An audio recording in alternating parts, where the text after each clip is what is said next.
on today's game. So, it is only 5 of us now. KJ's lost out there somewhere.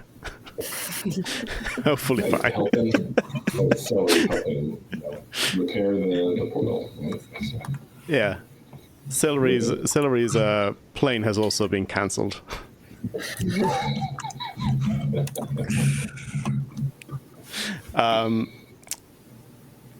But yeah, who wants to go over what happened last time after you had defeated your great draconic foe?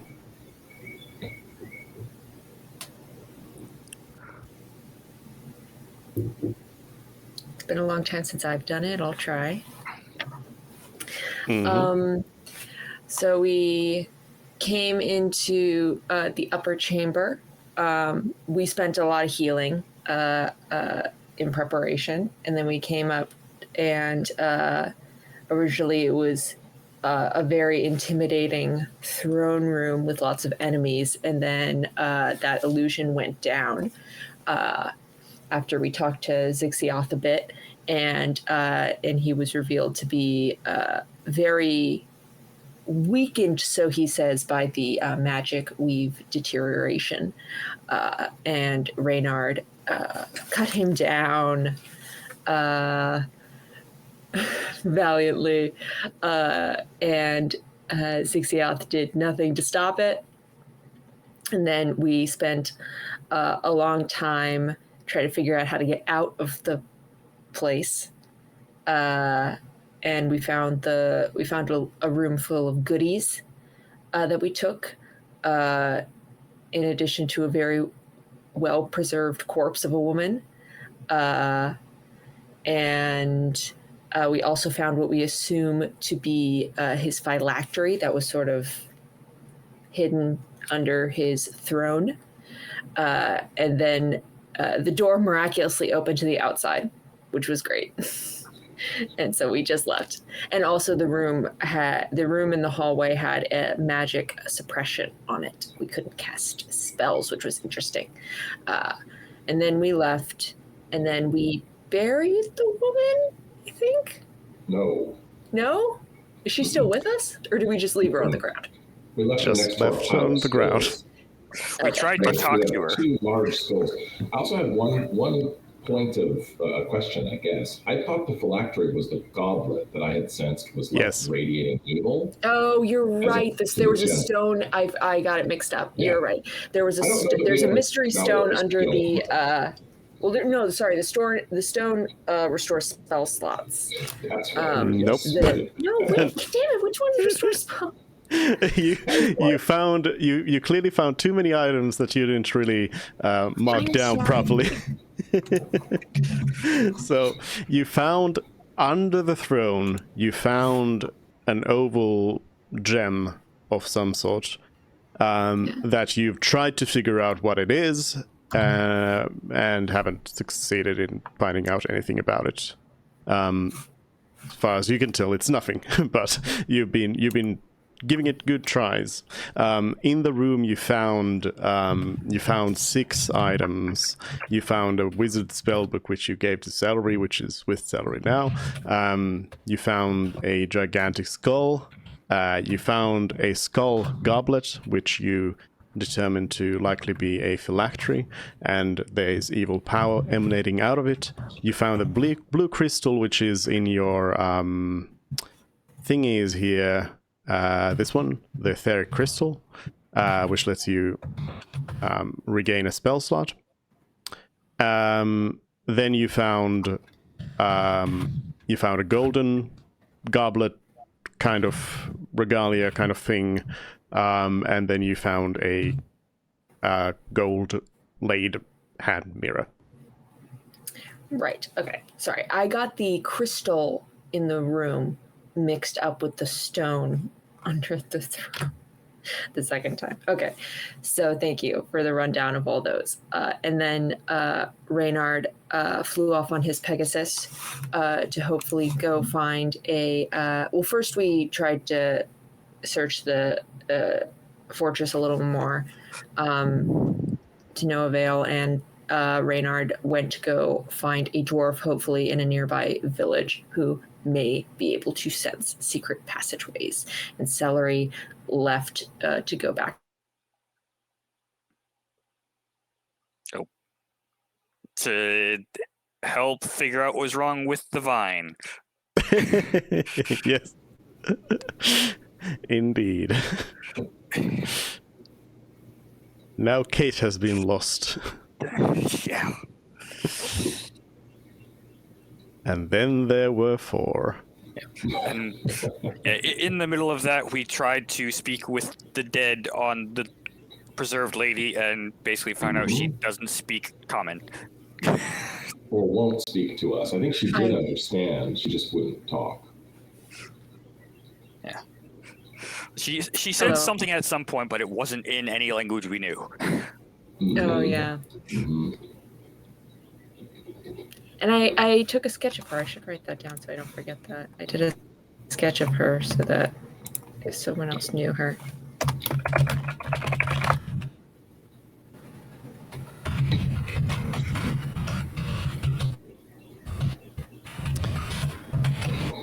Yeah, so basically we are then left off with...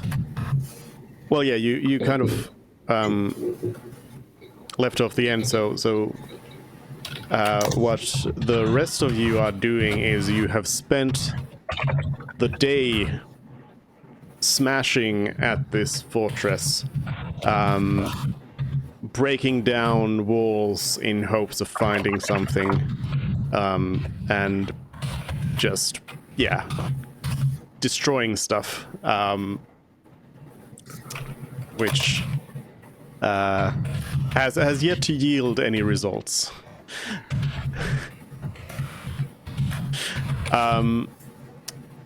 So I guess we'll start off in the evening of that day.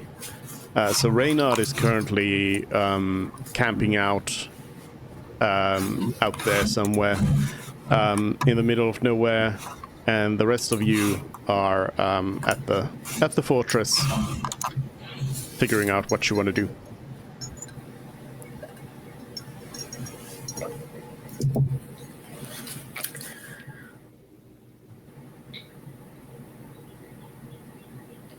And Dupe, it takes how long for a lich to reform?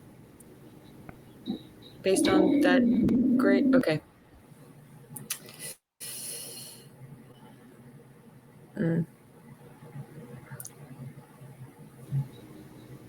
That goblet is scary.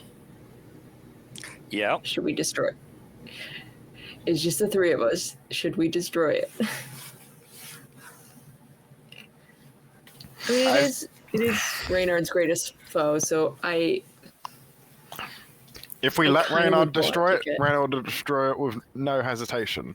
Okay, fine. So it's really, you're right. do we have enough reason to stop Reynard from destroying it? I want to destroy it. I personally am on the side of destroying it. See, this could be the low wisdom talking, I don't think... but I say we keep it and let him resurrect. Now, bear with me, guys, because he was clearly lying about a bunch of stuff and trying to deceive us, come back and, kill us at that point. But I still think we can make use of him in some way, or his knowledge. I think we should prepare to fight him in a way that suits us and hope he doesn't resurrect before we're done with our preparations. What if it takes him weeks to resurrect? Even better. Well, the magic weave is deteriorating too quickly. We can't wait weeks.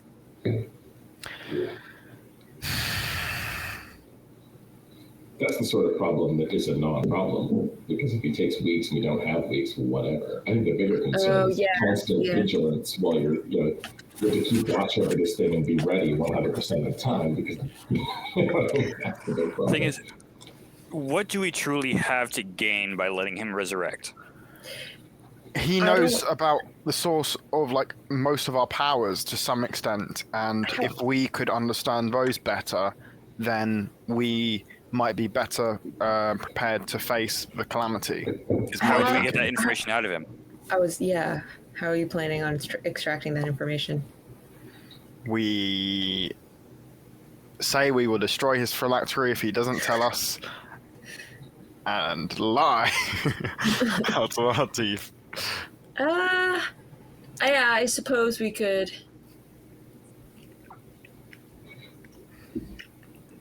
You did also raise a great point in regards to this whole let's spend days demolishing this fortress little bit by bit, in that nobody's told you any like deadlines, but you are kind of on the clock in a way.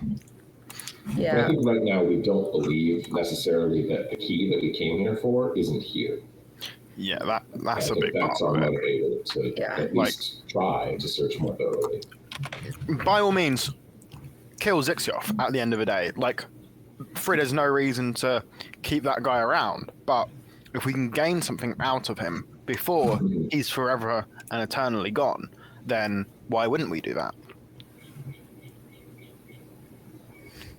Because we're kind of on a quest from God, basically, and if we are too prideful to accept help from an evil being, then we're kind of going against God's words. And is that really the kind of people we are? I think it's less about which pride God are you following right now? Bahamut. I think it's less about pride and more about increasing risk for minimal gain, because we have no guarantee that he would actually tell us anything, and if he does, that it would necessarily be truthful. Yeah. We know that he is evil. We know he has been abducting people and turning them into undead servants. Hell, the thing that we are carrying is radiating evil. Okay, here's a question. If we kill the phylactery, does he immediately die, even if he's, like, forms a new body? Or is it like the Horcruxes? Like, yeah. Like, does he still have his body even if he then... Like, that's kind of... I mean, I guess we would have to roll for that, but Right. My logic is, if upon killing the phylactery, if that immediately makes his body fall to bones and dust or whatever, then just we make sure we've always got the metaphorical gun pointed at the object, the goblet, and if he can A, show us where the key is, or B, we kill him on the spot. But yeah, I think again this one's I'm a bit conflicted because David, the player, thinks, like, I agree, we left something on the table as far as his knowledge, and it's a risk, but I think it's a reasonable risk to take. We've already, like, given that we have his phylactery in hand, given that we can choose the context of where and how he's going to reform, we can be prepared for it potentially. Like, I think we could tip the scales in our favor enough that we left something on the table. It's worth kind of probing into that. Reynard, the character, crush this guy into bones and make it, into dust and make a smoothie out of it. You know what I mean? Like, he's done with this guy. So as long as Reynard's not here, do what you want. But as soon as he's here, he would not brook any discussion about sparing him even for a second. So I'm on the fence, but I'm leaning more towards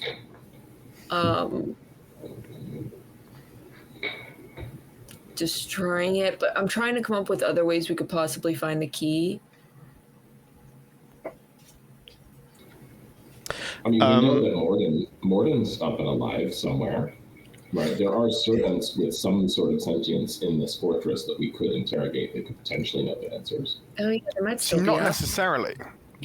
And that's potentially another reason why we should resurrect him. If his servants are all just a fabrication, then that increases our likelihood of, like, before we didn't want to do, at the start of it, we didn't want to do a frontal assault because he had lots of powerful things for all we knew and whatnot. And we didn't want to really engage lots of high-level casters at the same time and powerful entities. But if it is just we take the phylactery a few miles down the road and just beat him up inside of a cave where he knows nothing, that could be advantageous. But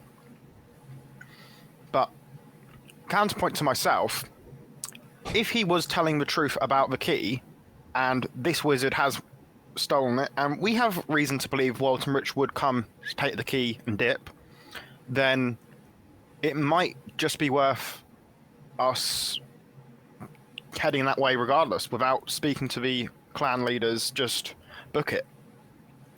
How do you feel about doing a sending to Walton Rich and asking, did you steal the key for the Tower of Ak from Zixioth? Why would he even reply to that? Well, there's a chance he'd say yes, and then we'd have our answer. I mean, if he responds no, we just assume no information gained whatsoever. But if he happens to respond yes, I don't.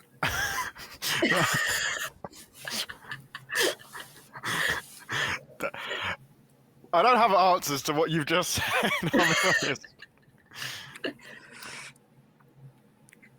It's a very, very long shot, but what do we have to lose? What kind of divinations do we have available? Scrying, Yes. provided we have the material components. I have. If there's a way to ask Duke for help on this one, in game.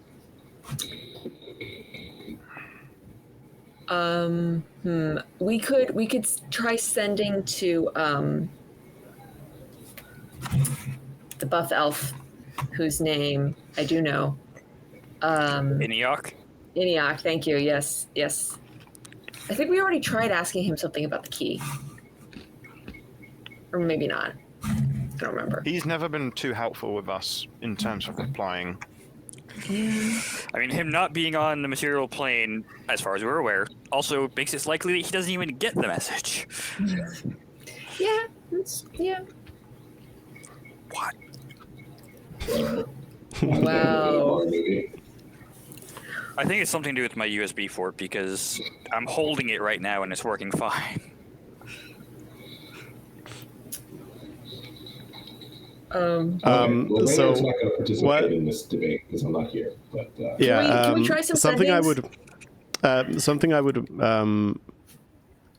first like is that Mervyn, I would ask you to do another check on top of your previous one, just to try and remember some of those like very specific details, like does the body stay and these kinds of things. Okay, that's Arcana, correct? Yeah. Can I give Bardic Inspiration before you roll that? I'd love that if that's allowed. Yeah. Cool. Okay, great. All right. so this all remembering things about witches, and of course you have a lot of. Oh, come on.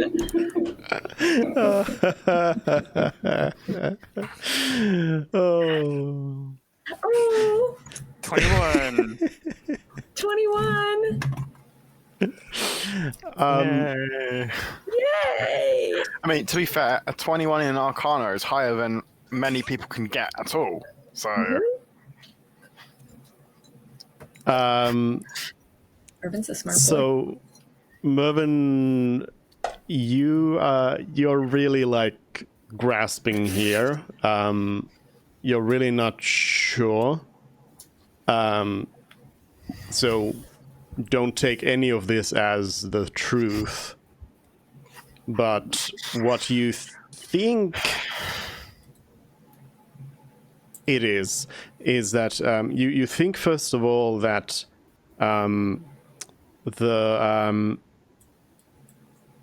if you think if the Lich has already reformed, destroying the phylactery is not going to do anything to the lich. It's like the Horcruxes.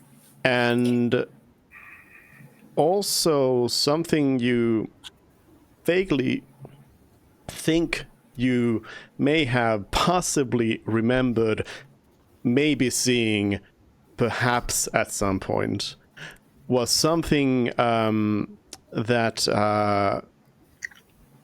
the phylactery is going to require something special to destroy, but you don't remember at all like what. You just remember something like there might have been something special about destroying a phylactery, but hard to say what it was. Well, it's what I believe, so it's what we're going off of. The phylactery is going to be hard to destroy, so without trying to destroy it, my fear is trying to, metaphorically hold the gun to the phylactery. We don't actually know what's going to destroy it.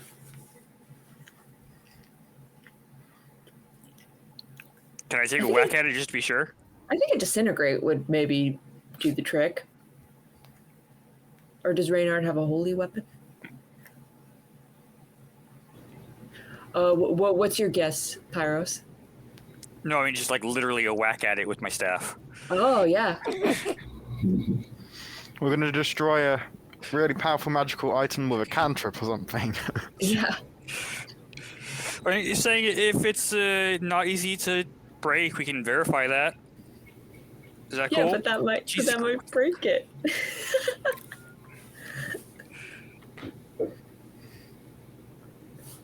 Please whack at it. Testing how durable something is by smashing it is like proving whether someone's a witch by burning them. Yeah. So yeah, just quarterstaff. Try to break it. See if it works. Perfect idea.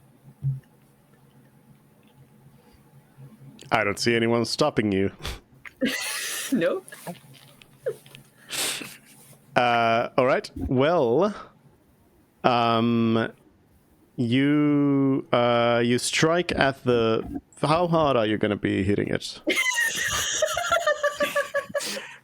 How hard can I really strike with 8 strength? I mean, relative to you, like, are you giving it your all, or are you just like tapping it a little bit? Pyros wants to break it. He's going to give it his all. All right. You, I suppose you probably lay it down on the ground and then like try smashing it. Yeah. You go ahead and smash it real hard, and you've seen Lord of Rings, right? Mm-hmm. I know AJ hasn't, but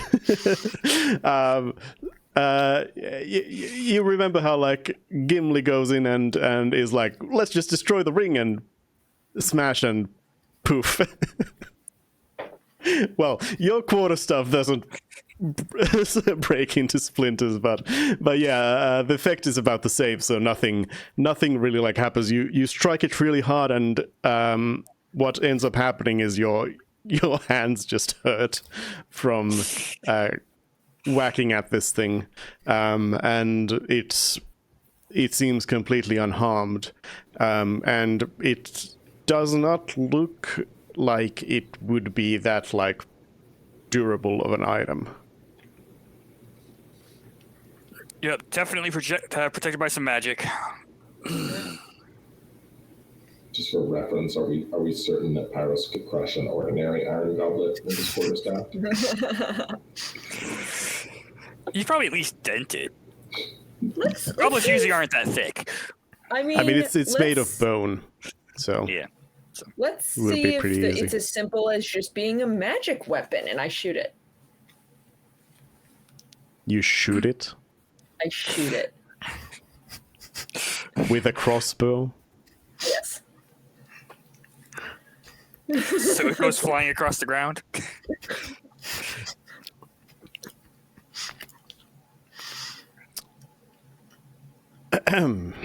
I don't have any magic melee weapons.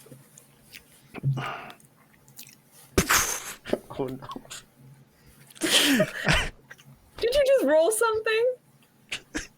No. Can you roll for damage? Okay. I have a bad feeling about this. 7. The bolt comes in at the goblet and just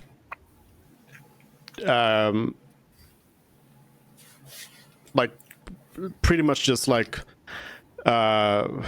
effortlessly like deflects off of it and straight into Pyros's leg for 7 damage. That's what I figured. Okay. Ow! no. Oh, I'm sorry. I'm sorry.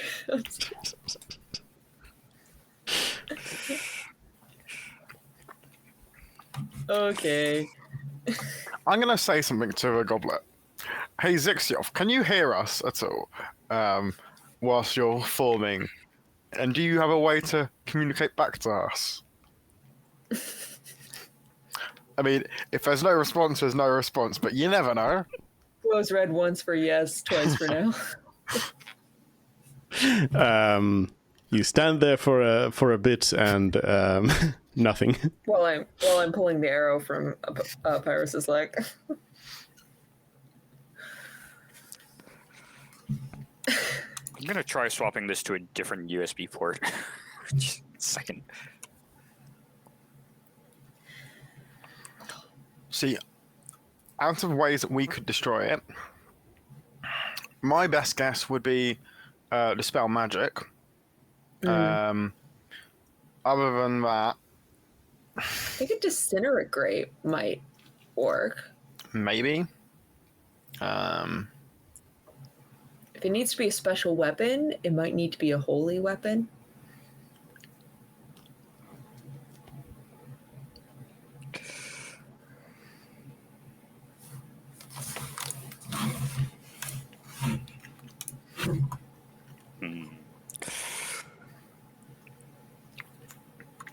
Would it be okay if I gave a roll 2 on the Arcana to see if I could figure out anything on specifically how to destroy the phylactery? Can I give Bardic Inspiration to that then? You already tried figuring out liches, didn't you? Probably. Yeah. So that would be a no, because it's like more info on the same thing. Actually, I don't think he did because I found. No, I think Pyros rolled super bad on the lich knowledge. Okay.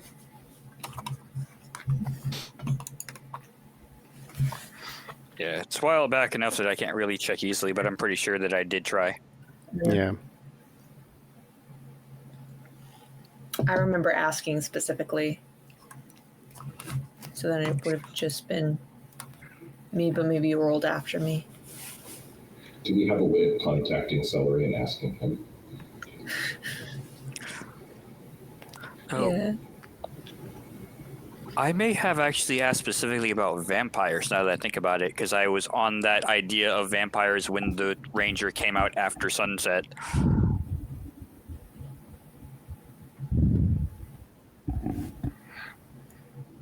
I don't know.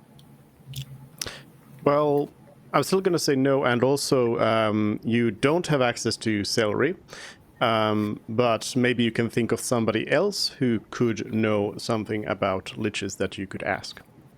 Somebody who would be awake at this hour in the evening as well. Always remember that you don't start sending text messages to somebody who's sleeping. Are we talking about the ranger? I don't know. I mean, I'm just saying, if you know somebody who might know something about liches, you could send to them. I'm not saying you do, but I think Eniok is a good bet. Was there anyone that you guys have met that knew anything in particular about undead? I mean, this guy has lived for 10,000 years, so... Yeah, but most of that was in a time Everyone person. else who we knew about undead, we've killed. I don't think we've let anyone who's been dealing with the undead live, to my knowledge. No, the only people who are good sources of information are in our tower. There's the guy in Redonia. I don't think he's an undead expert, but we didn't ask him to join the tower. What other ally? We have so few allies. It's so sad. We're so unlikable. No, I don't think anyone knows about undead specifically. But Ethnos or Anlos might. Ethnos probably is a better bet than Anlos. Or I guess another option would also be any like priests that you have a good relationship with. Yeah. Define good relationship. Oh, the one Who tried to extort us for money, or the other one who tried to extort us for money, or the other one who wanted something from us and we didn't give it to them? No, a really long time ago, the church that Lazardin served, the priest there was kind to us. We had a fine rapport with him. But I don't know if I personally met them. You did, but not like enough to send to them. Yeah. Especially since it's been quite a while, so. Oh wait, Mort. Yeah, I was waiting. Like, how long is it going to take you to realize that you have had in your party, you have had a necromancer? I'm so stupid. Mort, a death Mort cleric right now. specializing in necromancy. Right now. Oh my god. Okay, let's use a 3rd level spell slot. Yo, Mort, what's up? How's hanging? Any idea how to destroy a phylactery? And I don't know if there'll be a response. Last time was aware he was in the Underdark. But that was like a long time ago. Well, longish. Funny enough, I think that was either 24 or 25 words exactly. But yeah, unfortunately, no response.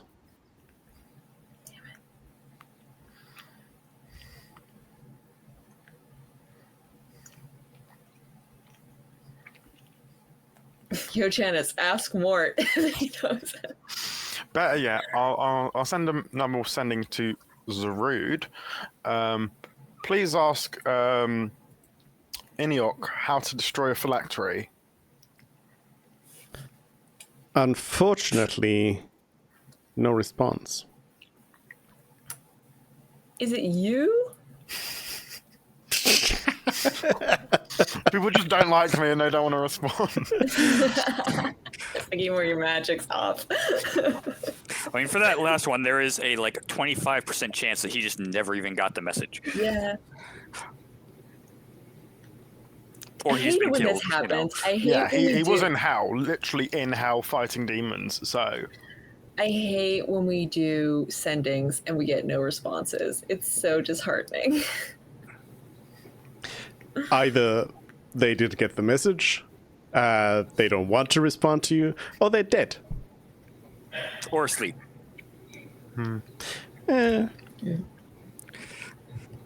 I think a sending would probably wake somebody up. I don't know, sometimes for me, when someone talks to me while I'm asleep, then I just hear it in the dream, and it's just part of the dream. That's right. It's a new plan to just have around-the-clock sendings every hour, sleeping in shifts to prevent bad people from sleeping. Work around her nightmare. Or maybe you just respond in your sleep, so the response is just like random dream I'll get talk the milk gibberish. tomorrow.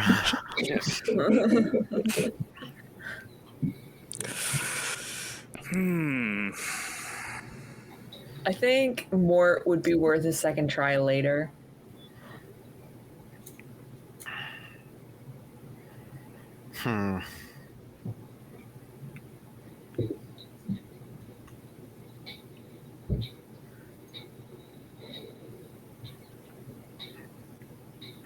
Well, seems like you're out of ideas Yeah. for now. Yeah. Well, we don't even know how to Bedtime. destroy it, so We'll try Dispel Magic tomorrow, okay. and then I'll just use an 8th level spell slot to give a little boost. All right. Well, you're going to sleep then. Not in a tiny hut for once. Are you sleeping in the fortress or at the fortress or Outside the fortress. where you've thrown that random corpse and some skulls? A few meters away, but yes. Gotta keep an eye on that corpse. Sure. Yeah, who knows? Maybe that's Zixioth. All right. Well, in the morning then, Reynard wakes up well rested in the middle of nowhere. And I suppose you continue your way towards that village you saw nearby. Yep. Just hop back on Pegasus Mount, or Pegasus Mount's back, and fly off Pegasus Village. Yep. It doesn't take you long to arrive. Do you just fly straight to the village center, or? Yeah, I'll make something of a spectacle of myself.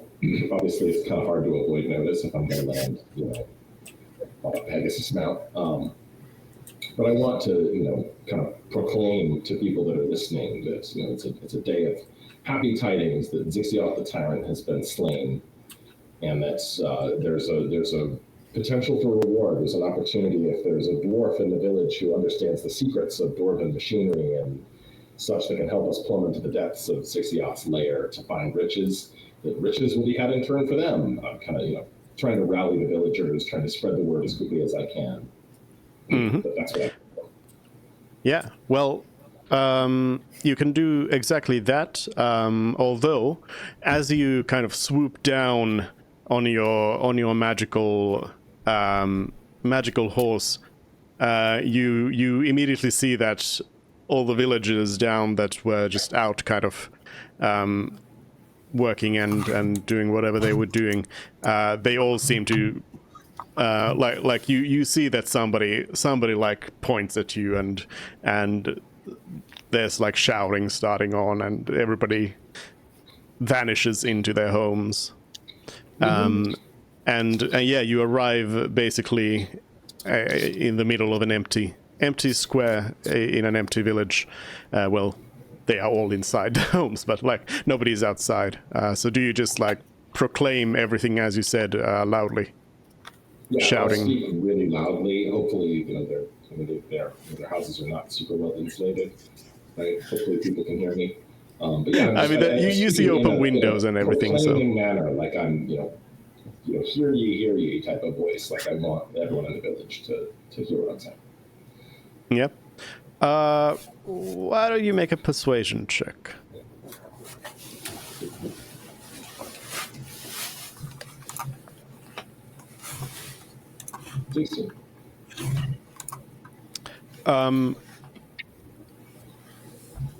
You kind of tell them all about this, and then you wait for a moment and look around, and you don't see anybody like coming out or anything. You can, as you look around, you can see that there's some people who are like trying to peek out of their windows, hoping not to be seen or something, but you can pretty easily tell that they are there. But nobody seems to be coming out or responding to you. Okay. Well, the message delivered. I'll kind of leave it at that and let them know that I'll be drinking in celebration in the nearest. Does it look like there's like a tavern or an inn or something like that? A larger building than the others? Yeah. There's something that looks like a tavern, just very nearby. Okay. The doors are close to that. But I'll let them know that they can come to me to hear more of these, great tidings and great opportunities, and that I'll be here in the village at least for a few hours before I head back, and I'll just go into the tavern. All right. The door is closed, and as you try it, it is in fact locked. I see. All right. Well, I mean, again, I don't want to appear threatening or anything like that, but I am, I'm trying pretty hard to give off a celebratory, non-threatening vibe. So if they're not going to let me into the tavern, I'll just kind of linger in the square, tend to my Pegasus, give it some water. Just, I can imagine you just sort of, you go to the door, it's locked, and then you're like awkwardly just walking back and twiddling your thumbs, petting your horse, and I recognize how threatening I appear. I'm clearly someone with martial skill, dressed in armor, carrying a large sword. Like, I understand that. The armor's black too, isn't it? Well, I thought it was like a rust-colored red. I don't remember, but that could just be. I was imagining it as like very shiny brass. Yeah. In any case, I'll just kind of linger near the town well and wait for someone to show themselves. I wait in sort of a confident manner, but not in a threatening one. I want people to be comfortable with me and let whomever has the most curiosity. I'm hoping that eventually somebody will approach. Well, you wait for I don't know, like 10 minutes, and you can tell that nobody's like coming out of their homes. Give me a perception check. Also, we don't know quite what the recruiters said. That would like. Yeah, maybe acted. they all said like, "Rejoice, 6 years this dead."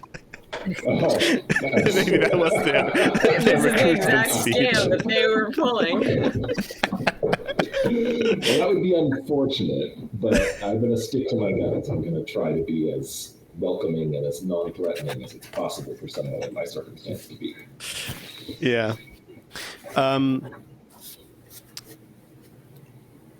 Okay.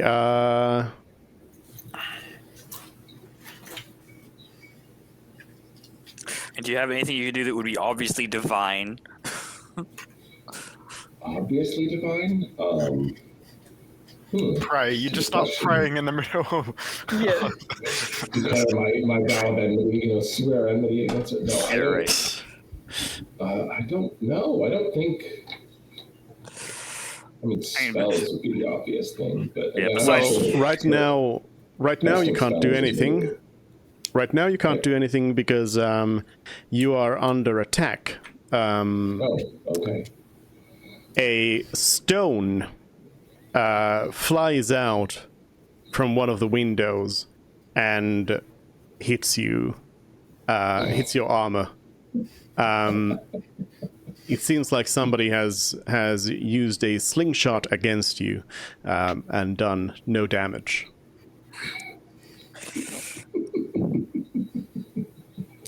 Can I tell where that came from? Yes. Okay, I'll approach that house. Presumably it's a house. I'll approach that particular house and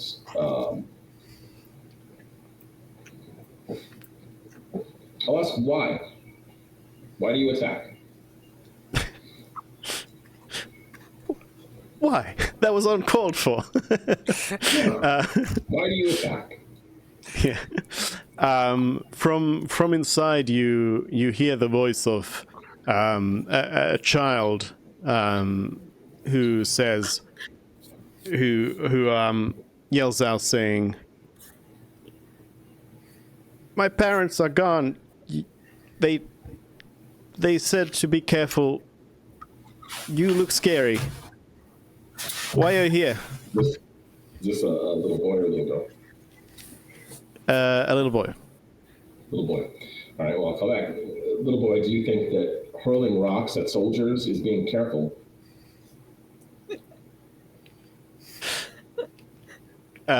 You can see the child kind of peeking out from behind the window, and suddenly their demeanor changes, and they kind of just stand up straight there, completely in view, and look at you, and the child looks at you and says, "Oh, I didn't know it was you." And then they say, you can tell that they are saying a name, but you don't understand. It's like the name is being censored in your mind. Okay. So their demeanor changed. Look, they're being non-threatening. I'll kind of beckon for them to come out of the house and talk to me. The child seems to still be somewhat like hesitant, and they kind of shake their head and say, "No, my parents aren't here. But what? Why do you look like that?"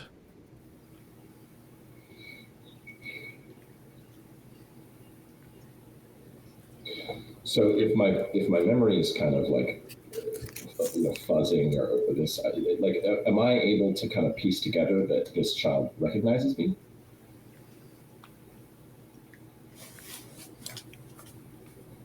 I don't know. They said a name, but you don't know what they said. Okay. All right. Well, I'll just repeat that.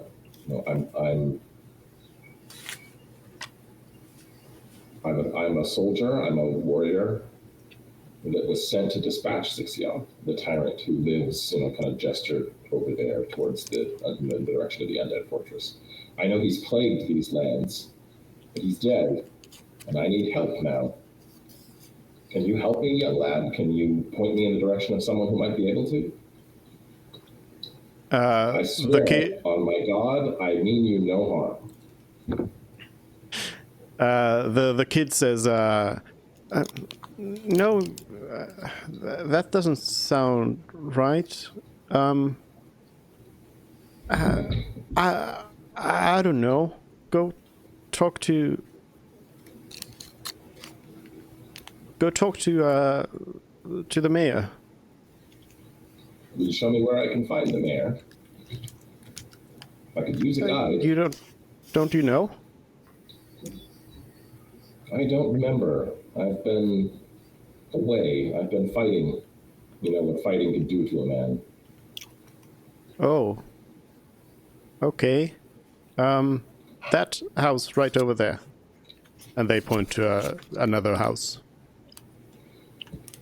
Well, I could use a guide and I could use an introduction. Come with me. Have you heard of paladins, young lad?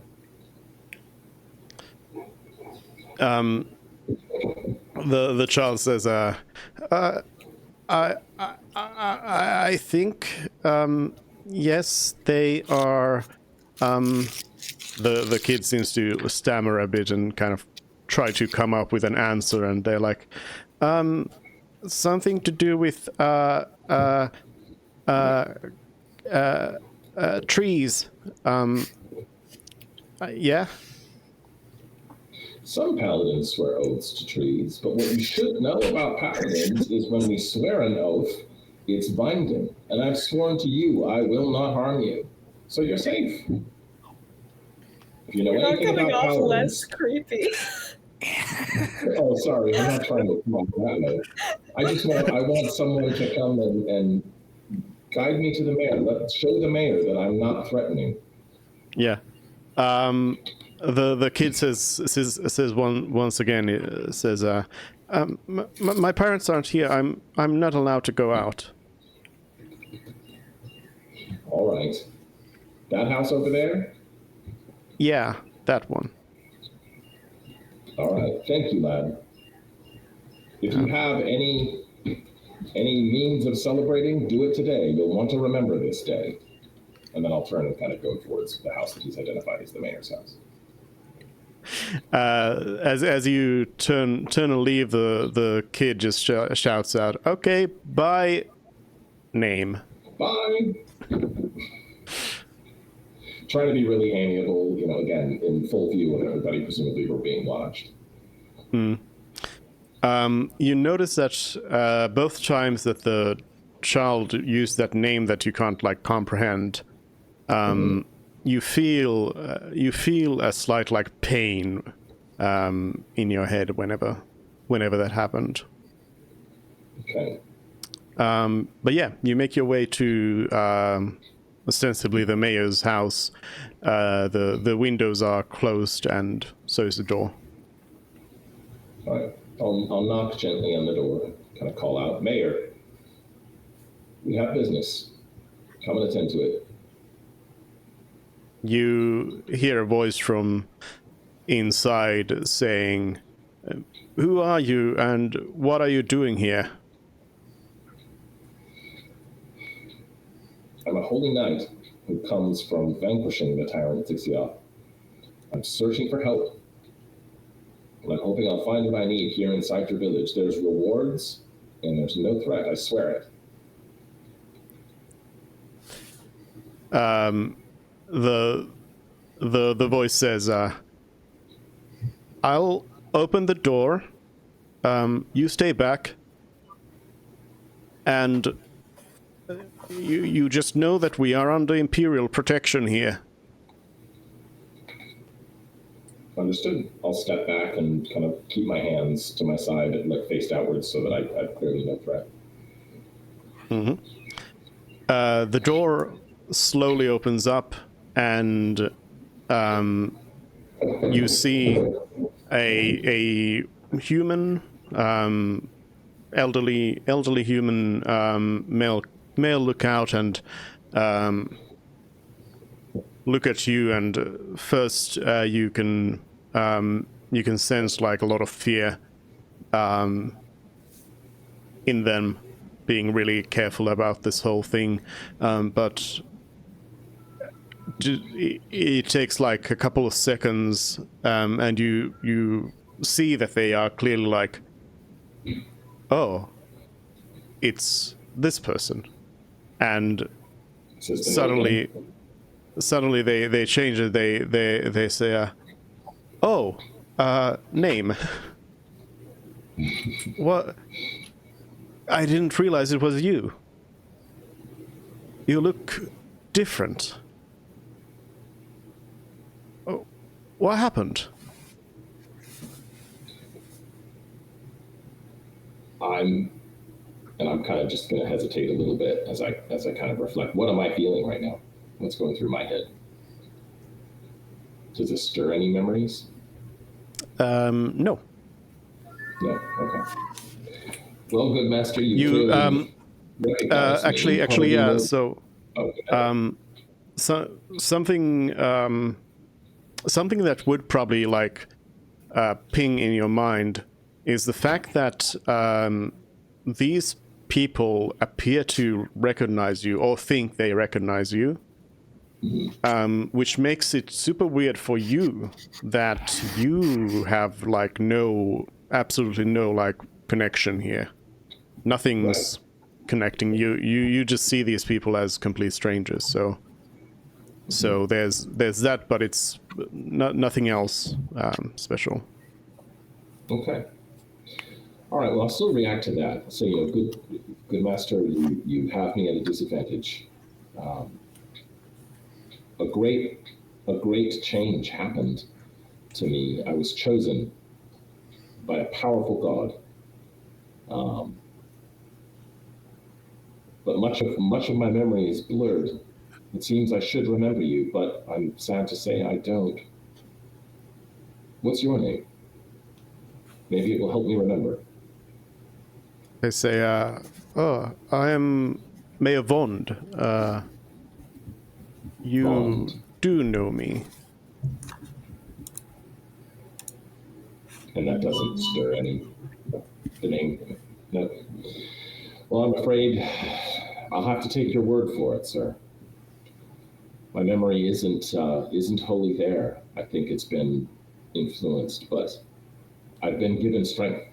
I've been given strength to fight for our cause against the tyrant, and we've done so.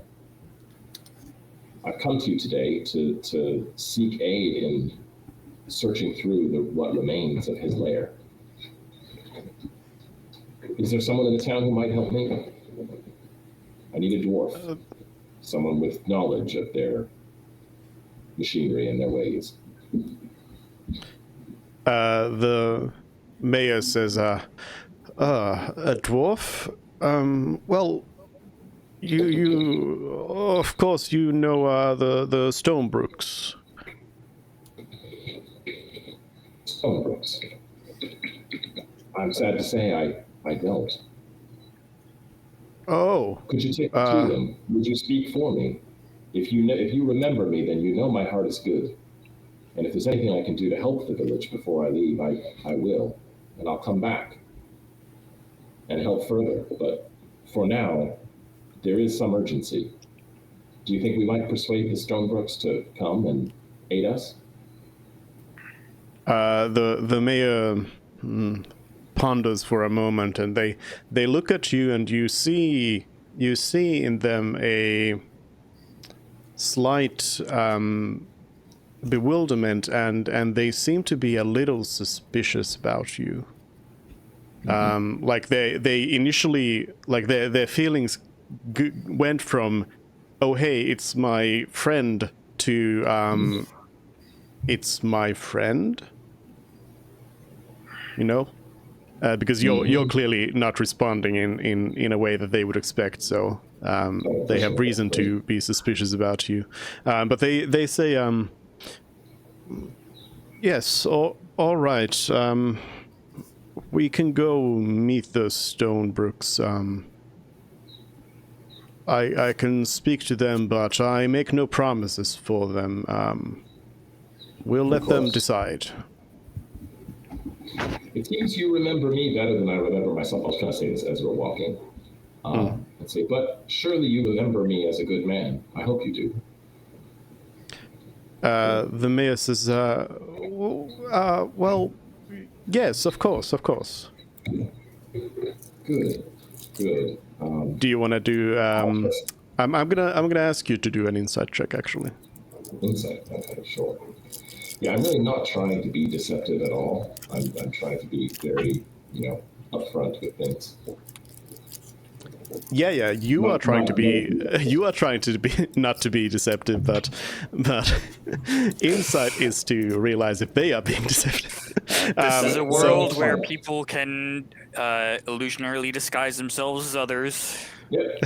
But You come the off mayor, so suspicious. I know.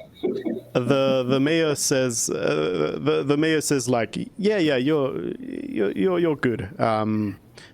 And they seem to be pretty like genuine about that. Okay. Yeah. I mean, I'll show him kind of my wedding ring, and I'll show him my wife's wedding ring. And say that these are the only mementos I have other than what's on my skin. The kind of the marketable matter. So these are the only mementos I have of life before, before my memories were altered or erased. I'm still struggling to remember the sort of person I was, but I believe I'm fighting for a good cause. I know that killing Sixioth, slaying the tyrant, was everything. I know what he did, or at least the shape of what he did to us. He needed to die for it, right? Wouldn't you agree?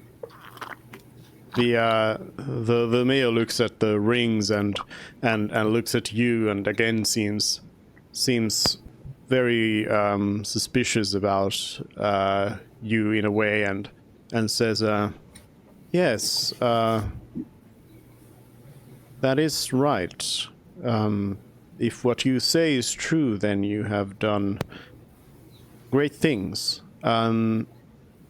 If I may ask, where did you come from? What is your earliest memory? Oh, I remember waking. Before that, it's a blur. I remember terrible things too terrible to be real almost. The first memory I have of me is waking and finding friends. They're still in Sixioth's fortress. We're excavating it as we speak. Trying to learn these secrets. All right. I mean, I'll kind of convey a part of doubt myself as I'm kind of like reflecting on my own experience and looking to him for guidance on how I should think and how I should feel. Yeah.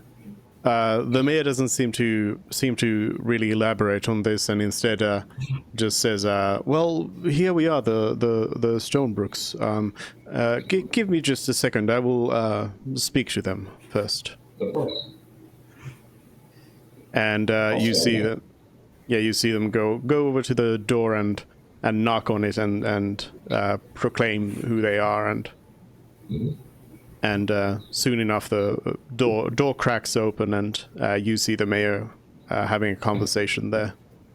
Are you trying to listen in or see what they are speaking about?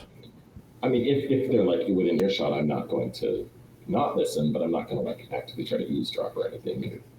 I'm just kind of lingering nearby until he beckons me forward. All right. Well, they're far enough away and kind of speaking low enough that you won't be able to hear. But a few moments later,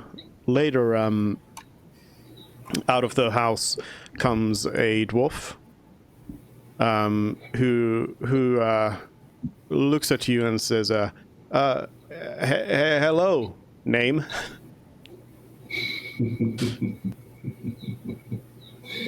I go by Reynard these days.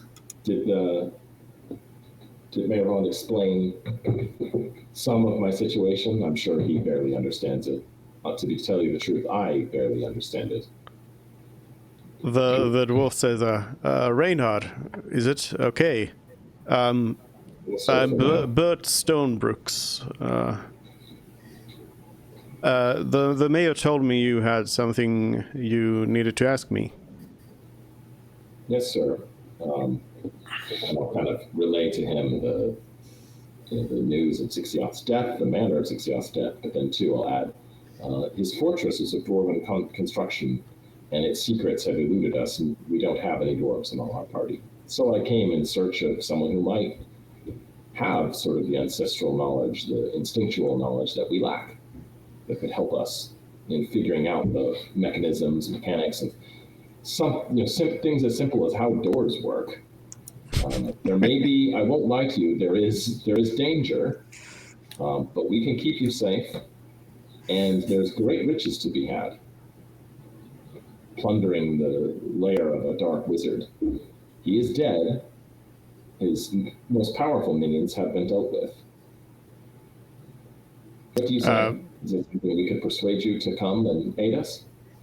Bert kind of looks over to the mayor, who just sort of shrugs, and then Bert turns back to you and says, well, I guess I could.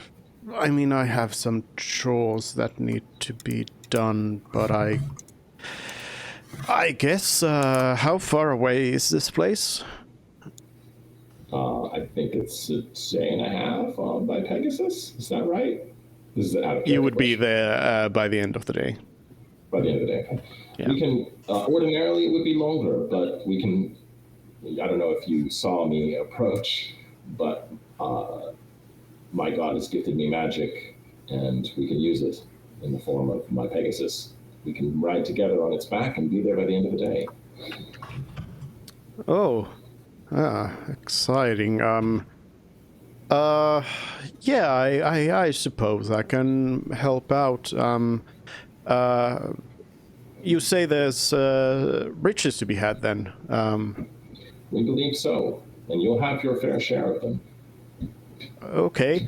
Well, I think it would be fair if you could give my family a forward payment, just in case things go bad. You promised me they won't, but who knows? So perhaps you have something to give us for now? I'm merely a humble warrior. I don't carry gold. What if you mentioned you have chores to do? What if, as a sign of good faith, I help you with them before we depart? Oh, I don't think that would help much. I was really hoping you could provide some of those riches. An oath would have to do for now, I'm afraid. All you see is all I've carried on my person. And I kind of just gesture to my armor. I have my rings. I could leave them as collateral. They're dear to me, but it's a sign that says I will return for them. And I'll return you safely with riches in tow. Well, those rings, they are not worth much, but that sword, though. What if you left that? We could probably get some money out of it. Probably could, that's true, but I am a fighting man. Without my sword, I wouldn't be nearly as good in keeping you safe, sir. I've got a stick for you. It's a real good stick. I'll laugh as if he's made a joke and say, I think you'll find that the sword is best kept in my hands. What say I leave you the rings as collateral, as a sign of good faith? And that's really the only other thing I can offer. Give me a persuasion check. Other than, wait for it, my earring. Oh yeah, Would this do? 300 GP. It's worth 300 gold pieces. The dwarf looks at the earring for a moment and says, yeah, that one and the sword, that would be very good. You can have both of them back after we've had our share, you know. I think it's only fair. Trust me, you want the sword to stay in my hands. I need to keep you safe, after all. Your family wouldn't much enjoy, you being protected by a swordsman with no sword. Give me the persuasion check. Sure.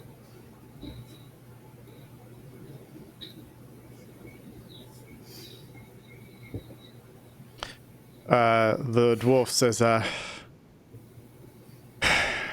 so how much will you be paying me afterwards then? It depends on what we find. What are you saying? 5% of the take? No, I would want a guaranteed amount. Something. 5% of nothing is nothing. I've done my schools.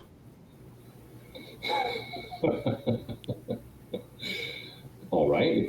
Are you sure? You may be leaving quite a bit on the table. Who knows what we could find in an evil wizard's fortress? 5% of that should be enough for any common man to live like a king for the rest of their life.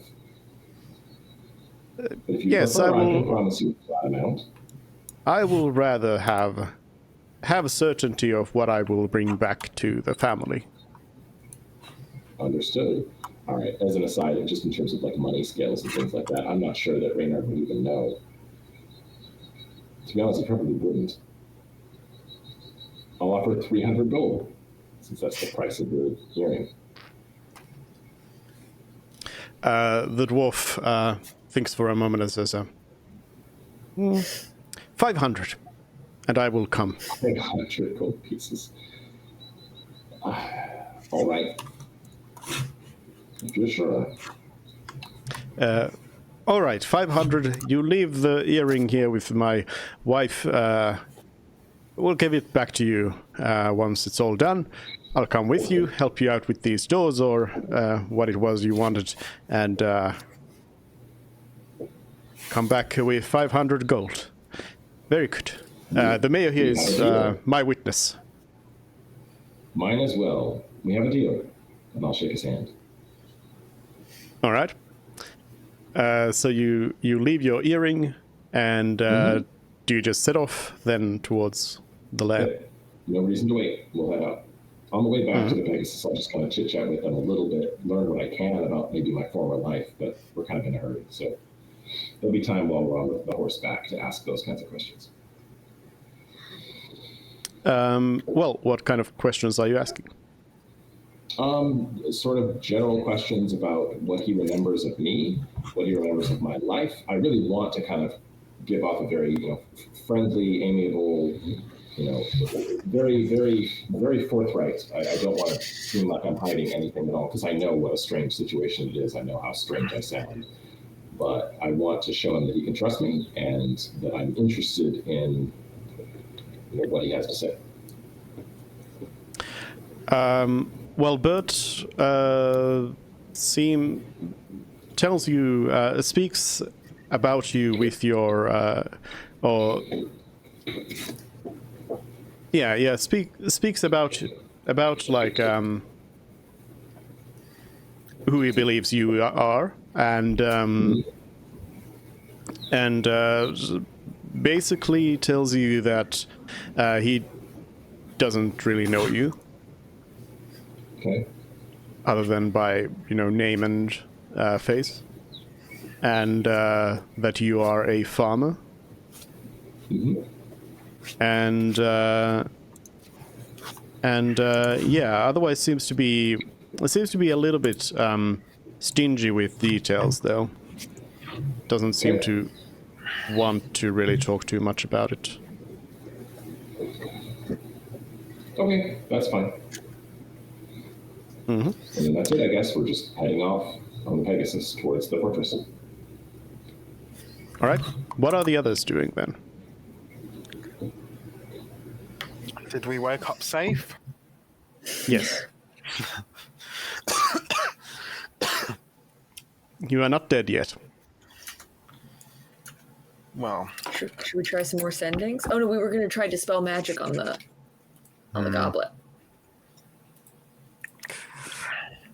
And for context on the gold, from a commoner's perspective, 500 gold pieces is enough to buy 2,500 loaves of bread. it's quite a few loaves of bread. So is that like, I actually don't know this off the top of my head, sorry, but like the annual income of a farmer? I don't know what the annual income would be, but that's a lot of money for somebody like that. Yeah. The fact that he was negotiating 300 was just was a lot. hilarious. Yeah. 300 is a lot. Okay, I figure. Me, I would have just said 1,000, but Well, I think I mean, gold probably doesn't have much meaning to Reynard anyway, so I'm just going to offer whatever. Yeah, I mean, this is actually one of those situations which we've had time and time again in this campaign, where I'll crack open the curtain and behind the scenes and let you know that there's been a lot of times when I have specifically like left things very open-ended in situations where somebody's like, sure, offer me something, and the party has a lot of times they've either they've usually completely missed the mark by either being generally speaking, early on, they were super stingy about it, but then, after a certain little incident where they killed a god and got thrown in prison. After that, they have, on the other hand, been a little too generous in those situations. It's just always I think offered way too much. Adventurer's scale of gold is very different than peasant scale of gold, right? They killed a god is wrong. All the blame goes to one person for that. Oh, I see. Very nice. But yeah, so yeah, what do you want to do? All our fault for being too stingy with the gold, though. They're free to want to use that in part was everywhere. 8th I mean, levels? it was their fault. They shouldn't have been as horrible as they were, but yeah. But yes, 8th level is the max I can cast. For Dispel. Magic Jar, which is one of those lichdom becoming spells, phylactery creating spells, is a level 6 spell. For your information. Magic jar. Yep. Mm-hmm. Never heard So of they're it. interesting. It like traps the soul into an item. Oh. So you can become a lich at level 6. Or it was 6 No. level spell slots. It's a little more No. involved than that. That's one part of all the stuff that you need. That's like step 1 is to have a magic jar spell. Right. But then you need all kinds of other things. You need to be able to create a phylactery. You need to be able to feed it and all kinds of things. Yeah, I'll keep the level 8. I mean, I don't intend to be in combat today. And I really want to dispel this magic. So, 8th level dispel magic. Mhm. So 1d20. 8. Can I use lucky dice for that? I'll have to read lucky. I guess it is an ability check. Is it? Yeah. Yep. Oh, then I can use Flash of Genius on it. Yeah, okay. I'm going to choose to re-roll it once. 17. So that plus my modifier of 5 means any spell under what level is it? 12th. 12. That's what I thought. So yeah, let's hope Lichdom is not bound to a 13th level spell slot.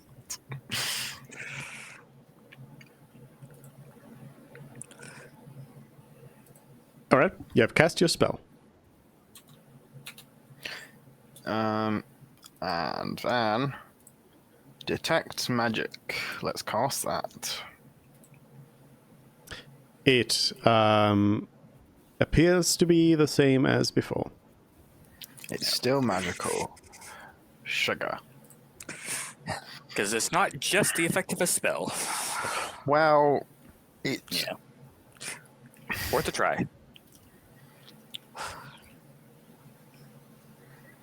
Does anyone have Disintegrate? I think Celery has it, maybe.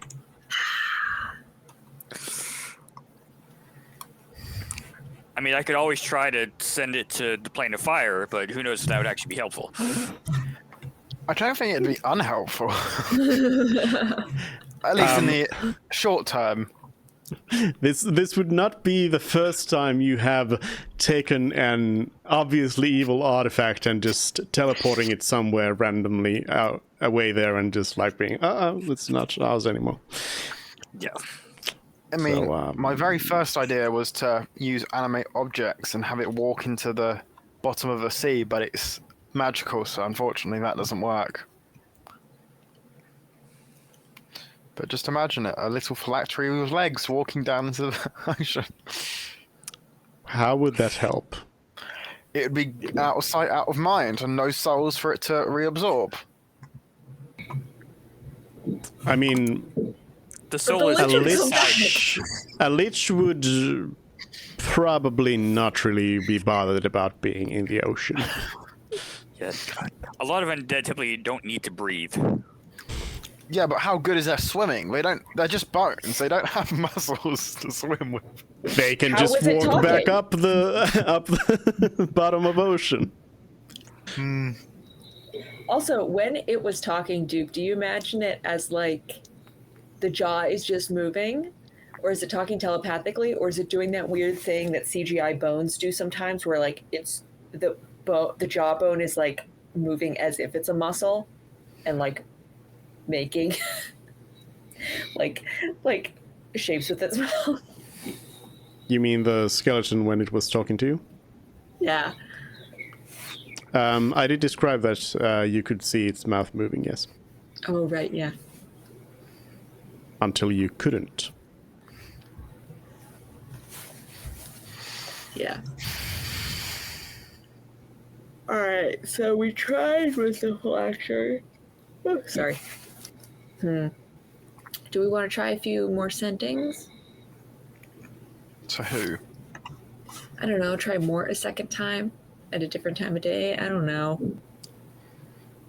You could try Reynard, Oh, right. who 'Cause we don't know has not anything. returned. Yeah. Yo, Reynard, where you at?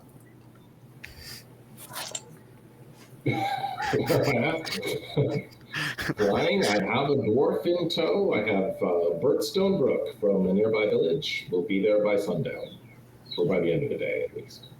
I will relay that to the rest of the group. Yeah! Hell yeah!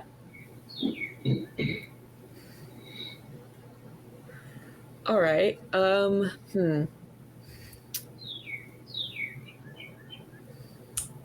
I guess we could just hang out until the dwarf gets here. How's the body doing?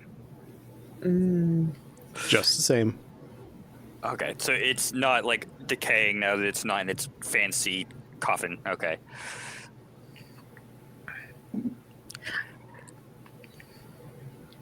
We did detect magic near the body, right? Mhm. Okay. Yeah, I think of all those items, there were only 2 that were magical. Right. Right. Yeah. Just the phylactery, and then I can't remember what the other one was, but The gem. was it the gem? The blue one. Oh yeah, that was it. So the asking dead questions, is it that you can't ever try it again? 10 days. It's 10 days. Okay, never mind. I'd like to use some more spells.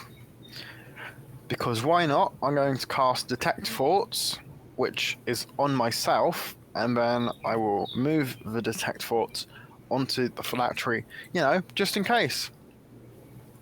And then Trying to try it see on his her. thoughts out of I it. will as well, yeah. On her, a dead person. So I don't think that will work, but... Magic. Well, the phylactery is not a creature, so there's that.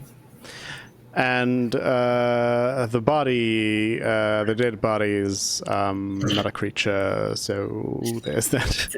It's a dead body. Yeah, okay. Second level spell slot.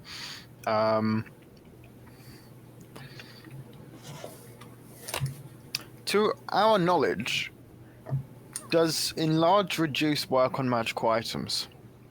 Have we ever tried it, I guess, is a better question. Because I don't recall us. It doesn't say non-magical item. It just says Yeah. object, creature or object. You chose not to ask about it, but just to give you even more value for your valuable Detect Thought spell, I will let you know that you do not detect any other thinking creatures within range. Great, yeah, no, I wouldn't even have imagined to think about that. Why would I think about something I don't know is there? things can be invisible. See, that's the thing. I, as a player, don't do insight checks because I don't expect people to be lying. I don't expect people to be invisible around me. I don't know. Maybe that's just a skill issue on my part. You were so suspicious of Anlos, though. The entire I was time. right, though. You were I was right. convinced she was a spy the entire time. I was convinced she was lying about stuff, and I was right. But yeah, I mean, you can enlarge, reduce items. So do we want to have a giant phylactery? Is that? Maybe. Or a tiny Why? phylactery. Why? Remind me. What's I'm the gonna- deal I'm with the gonna- lamp? Hold on. I'm gonna ask you to either come up with actually something useful, or then we're just gonna speed up through the day. Okay, I'm gonna try and use Cone of Cold at 7th level to try and just blast it into oblivion. I'll not stand in front of him. Yeah. It's not a ricochet range either, you know. We'll all put on hard hats and stand Demolition range this way. clear. All right. And Well, nothing happens. Nothing happens. Does it feel cold at all? Yes, the area is cold. Yes, you just blasted it with ice. Do I have anything else that could be at all useful? I Probably definitely don't. This is. I'm positive that this is not going to do anything, but I just feel like it would be poetic if it did. I would like to put the goblet in the hands of the lady. Fun with corpses. I feel like you tried that with the mirror. I think With the mirror, Yes, the mirror. nothing happens again. yeah. Yeah, okay. It was just the idea because it's evil, and She's Reynard got dead. the idea of her having a little bit of good, and yeah. Whack it with her. What? Wait, No. what? Whack? Use her as a tool to whack. What? Brain broke in that second. I got your thought process, but no.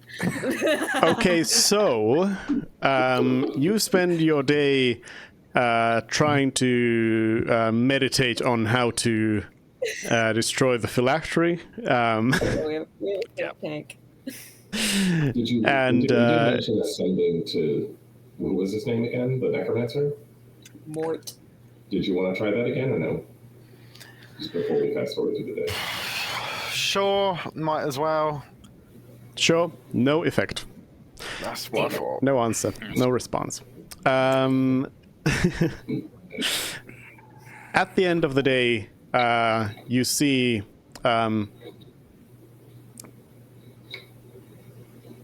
well, I guess the sunlight's coming from the west, lighting the eastern sky, and there you see a heroic figure riding on a winged steed in the sky. I like to think that Reynard's just flying down and can see us just using like cantrips like Firebolt, Chill Touch, just blasting away at this goblet. Like, just Sure. break already. Oh, Reynard's all for that.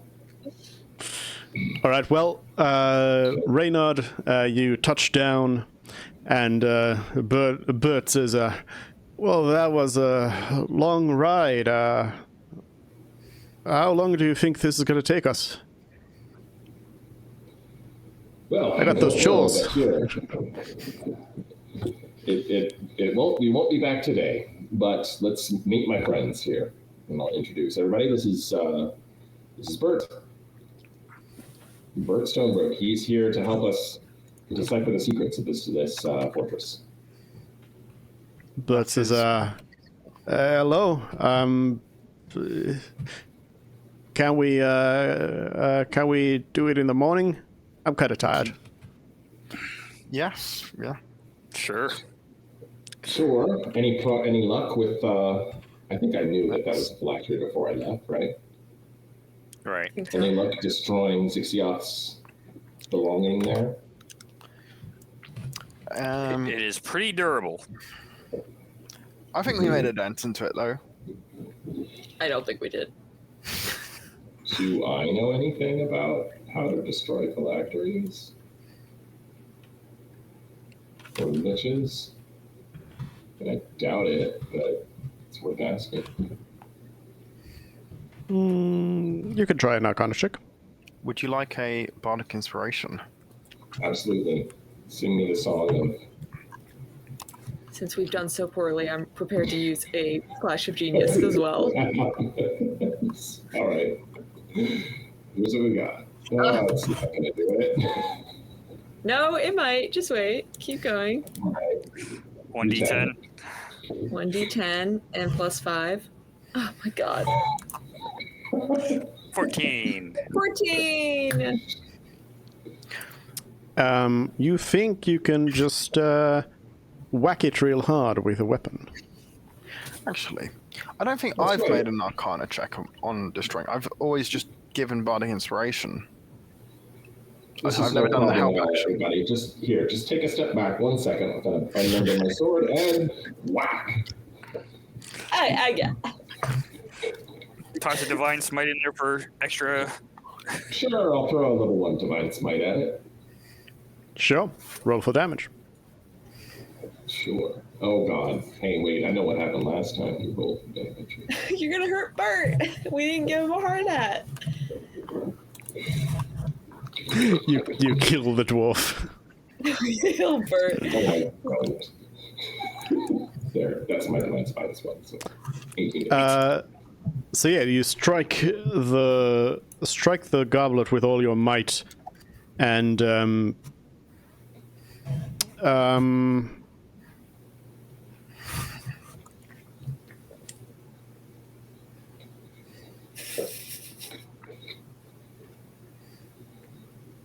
How much damage does it take to break a sword? A magic sword? Probably more than that.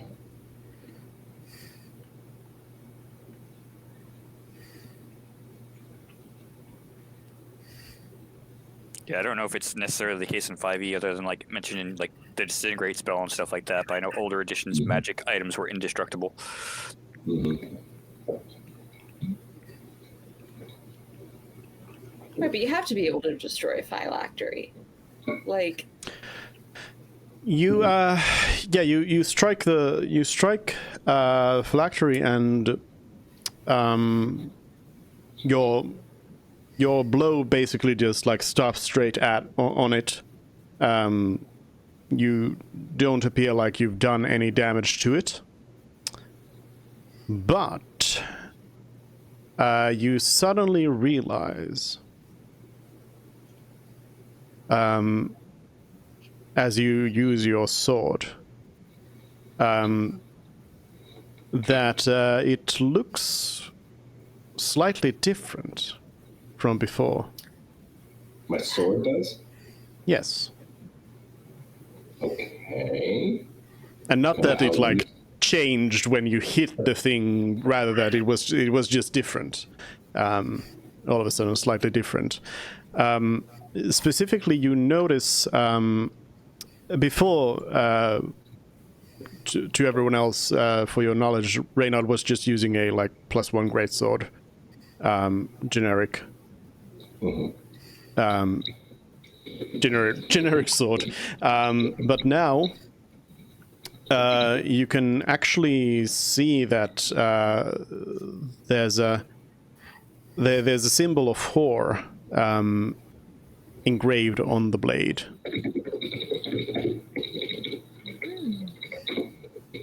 Interesting. seems like you may have gotten a promotion. Yeah, no way. I've this got to thing try that with destroyed my as sword badly as too. I do. Sorry, what was that? I got to try that with my sword too. Yeah. So I'll say, Horror wants this thing destroyed as badly as I do. I see. Okay, well, yeah, I'll you- inspect the sword. You think you can inspect it during a long or short During rest to find out Yeah, some I'll more. do that. I'll do that when we rest for the night. But I do want to use a charge of divine sense as well after I swing at it, just to sort of get a sense of is this thing still evil, and is the corpse still have this little flash of good as well, and make sure she's in range. Yes, both are just as before. So And it's since you simple. didn't ask, I'm not going to tell you that from birth you feel great evil. Well, I wouldn't need to ask. I could just sense it within 60 feet. But you sense that Bert is a demon. Yeah. Okay. No. Everything is as it was. Okay. Bert says, you got a tent around here or something? I didn't bring anything. We're sleeping in there? I could try and see if the lamp works now. Lantern. Yeah. And then we can definitely take the corpse with us if the lamp works. Bert says, what lamp?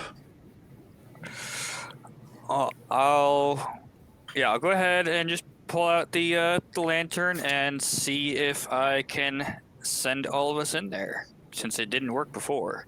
And he definitely can't rob us if we're all in the lamp. I'm trying to look at where the limit is for how many people I can bring in. Up to 5 There's 5 plus here. me. Yeah, 5 plus me, so 6 total. So the 4 of us plus Bert plus the dead body.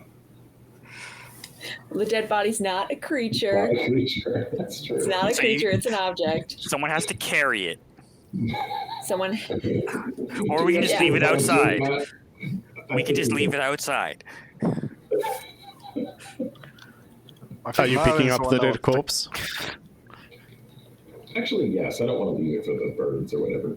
Yeah, let's bring it inside and then we can leave it inside. Bert looks at Reynard and is like, what is going on here? What are you doing? Trust Put the that woman process. down. Get away from her. This woman's body, we found it inside the fortress. We would have left it there, assuming it had its place among all the evil. But with my paladin senses, I can detect there's good in her, surprising good, which is why we brought her outside to see if there was something we could do for her. But I'm not prepared to leave a formerly good person. Yeah, Bert just suddenly like holds his head as this. What are you doing? This whole thing is cursed now. We gotta bury her. Come on, quickly, get some shovels or something. We can't just rob graves like that. She wasn't in a grave. She was the subject of some kind of magical experimentation. It's dangerous. I mean, she was in a casket. Yeah. We want to. I mean, this is for Bert's benefit, not for you guys. Yeah, right. Right. You'll want to take care with her. We're not sure yet precisely what this wizard had in store for her. But she hasn't been interred. Can I cast a spell? Yeah. I'd like to subtle spell suggestion. You Don't need worry to about settle it. Why are you Well, subtle spelling it? Because he's gonna think, why are you casting a spell on me? So No, that's the point of suggestion. Is that subtle spell is for when there's other people. Yeah. fine. I will openly cast suggestion on him. Happy. We bullied you into not using your class features. Ha ha. You know what? Even better, I'll use mass suggestion. A 6th level spell slot. Just to. And then you are ambushed. Yep. let us take care of this woman.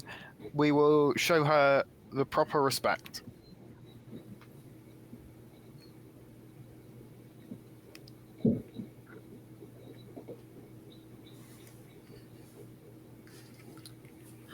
Doki.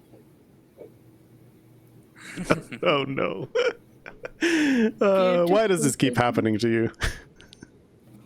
There's no way he saves. He crit, didn't he? This is why I said subtle spell. That wouldn't have made a difference. It would have. He wouldn't have realized I was casting a spell on him. Oh, I see. I'm sorry. I'm sorry. You still, they still make a save with suggestion. But they wouldn't know that I was casting a spell on them. It would just be me saying the words, leave it out to us. Yes, but the spell itself says that the target makes a save. It's not tied to whether they know the spell is being cast or not. It's not an active thing that somebody does when they. Yeah, no, I'm not do a disputing save. that.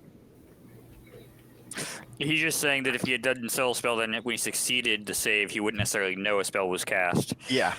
It would have just been me saying a suggestion to him and him not taking action on that suggestion, rather than him being aware that I'm saying a spell at him and then and then a suggestion that he then chooses to not do. Well, anyways, Bert says, no, we can't be carrying around dead people here. I didn't sign up for this. I need a raise. Bert. 700. I'd love to try something.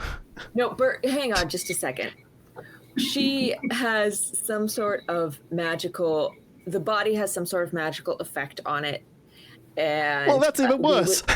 Yes, I know it's worse. I know it's bad. We'd like to remove it and have her, return to the earth as she should do, but we have no ability to do that. So we'd like to take the body with us until we can find someone who can put her to rest properly.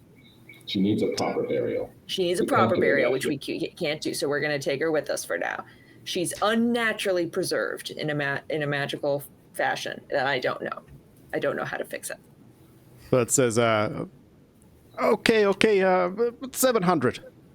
Okay? Why are you gonna just because we're gonna rack up a big bill if every time we come across something disturbing you're raising the price for emotional distress. Bert, I think we're setting a dangerous precedent here, Bert. There's a lot of bones in that fortress there. Bert says, I wasn't told about any bones. He's a necromancer. What do you mean? Necromantic lord, Bird. This isn't going to be easy, but you're being well compensated. You told me there were going to be stone doors and not dead bodies and cursed lands and artifacts and look, 700 or I'm not doing anything, okay? I'd like to cast subtle spell suggestion. You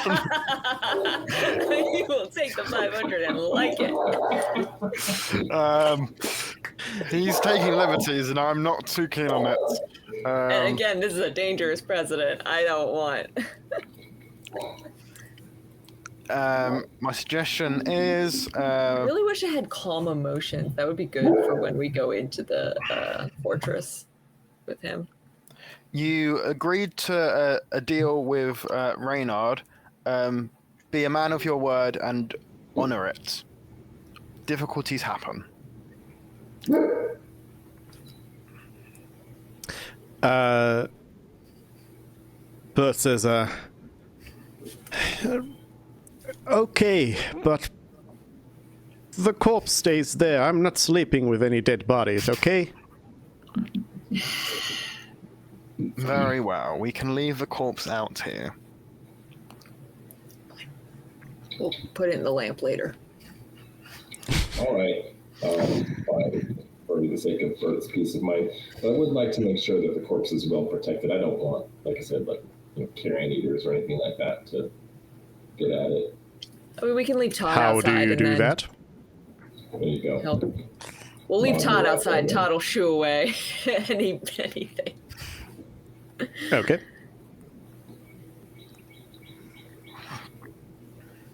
All right. So, Pyros, do you use the lamp? Try to. Doesn't work. Yeah. After all of this. Well, I got some bad news for you, Bert. Bert We're says, sleeping Bert next to says, the corpse. Bert says, Tonight. did it happen? Yes, we're inside the lamp. It's identical Yes. to the outside. Yes, it did happen. We're inside the lamp right now. You can go to bed comfortably. I'd like to roll persuasion. No, that's not deception, persuasion. That is deception. Deception. Which you can't fail. This is a minimum of a 25. Yeah.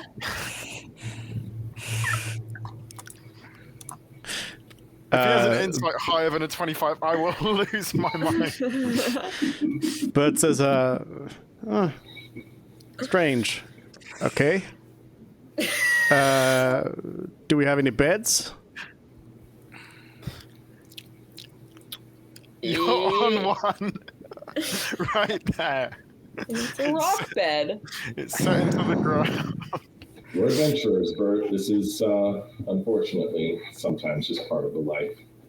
I'll kind of beckon my Pegasus over, and we can kind of nestle up against it, and it'll shelter us with its wings.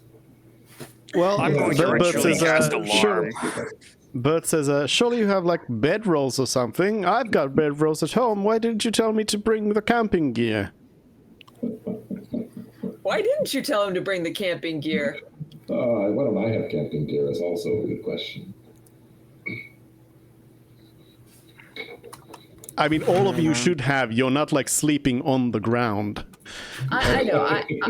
I have camping gear, but I have a bedroll. We definitely don't have an extra one for him, though. Celery took his. I'm assuming. Oh, well. All right, who's giving up their bedroll? I don't think I have one. All right, Radar doesn't have one. That makes sense. Did we not get him one on our last shopping spree? I suppose not. I didn't say we did. All right, let's draw straws of who's giving up their bedroll for Bert. I don't have one either. Why don't you have one? The lamp. Pyros! All right, Fred, I guess we're doing rock, paper, scissors for who's giving up the bedroll for Bert. Fred would sooner cast more Suggestion magic. again. Just all the suggestions. You're going to sleep on rocks and you're going to like it, Bert. I mean, this would be a good point for where it would have been nice if I had taken creation or something like that, because that's something the Genie Warlock gets, but I don't have it. Did I prepare fabricate? Wait. Oh, yeah, fabricate, So that's the one. all I'm gonna say is that try to really think about where you are and what the situation is. You're right now outside on this dusty plain, up high on a cliff, windy cliff, when there's a building right next to you, which sure, there's not much to it, but there's at least a little bit of protection there. So I have no idea why you're suddenly thinking that, okay, you're just going to plop down right here on the ground next to a corpse out here in open with no protection at all, and just imagine that you're going to sleep well right here. What? Why haven't we been tiny hunting? Because Celery took Tiny Hut despite me having it, and then when two of us had it, there was no point in me having it anymore, so I got rid of it, and now Celery is not here. And now there's a point for two of you having it. Well, I would just counter that by saying I should have just been the only one to have it in the first place. But hey. Fine, let's go inside the fortress. Yeah. Someone give me a hand with the dead body. We can leave Are it. you moving the body? I'm kidding. Seriously? We won't move the body. Like, why We'll would leave you it where do it is. that? Is my question. Like, really get into your characters right now. Like, I think you We are wanna keep an eye on it. way too like disconnected right now, because you're like Okay, fine. you're just throwing around dead bodies. You're sleeping on the ground in the middle of nowhere. You're like not at all thinking about the situation your character is in. Fine. So I mean, I can understand the hesitation with sleeping in the spooky fortress, Yes. but it does make more sense than being on the cliff next to the spooky fortress. I have a question though. What shelter does Tiny Hut provide? it's a Temperature, shelter. can't have people come in. It does change the temperature, Yeah. Yes, it is. It's Okay. it's like room temperature inside. but it doesn't change the floor at all. No. No. Okay. Yeah. Okay. Because I was thinking My we've counter to been, that. Oh, go ahead. we've been Go used. ahead. It's also opaque, so we could sleep during the day.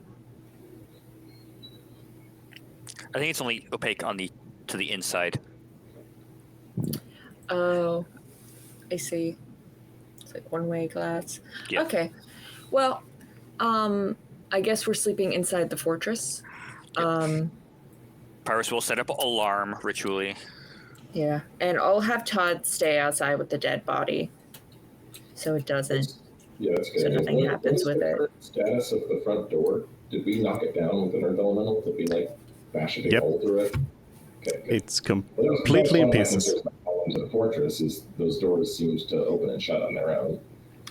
I don't want to get trapped in there again. But if we have a hole, if we have, Yep, that door is not opening or shutting ever again. good. All right, Yeah, I'll I study the think- sword during our long rest, but other than that, I'm ready to rest. I think what might be best is for me to set up the alarm at the door, have us a bit farther inside, but then just watch to make sure nothing comes from farther in. Hmm.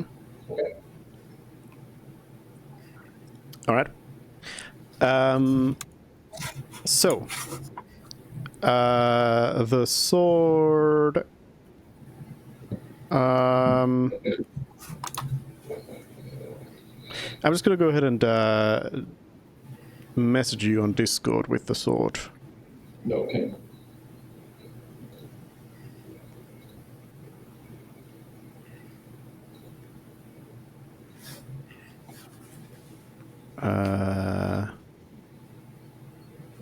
Yes.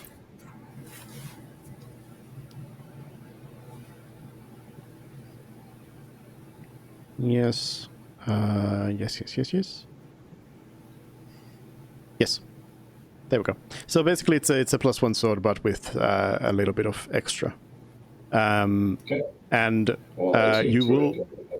Yeah, you will note that the second paragraph about the psychic damage is very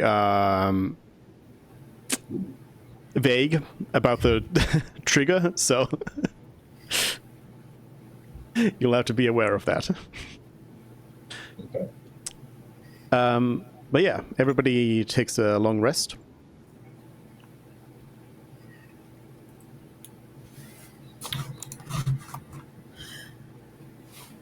And you wake up, and nobody has killed you, and you don't have a lich right next to you either.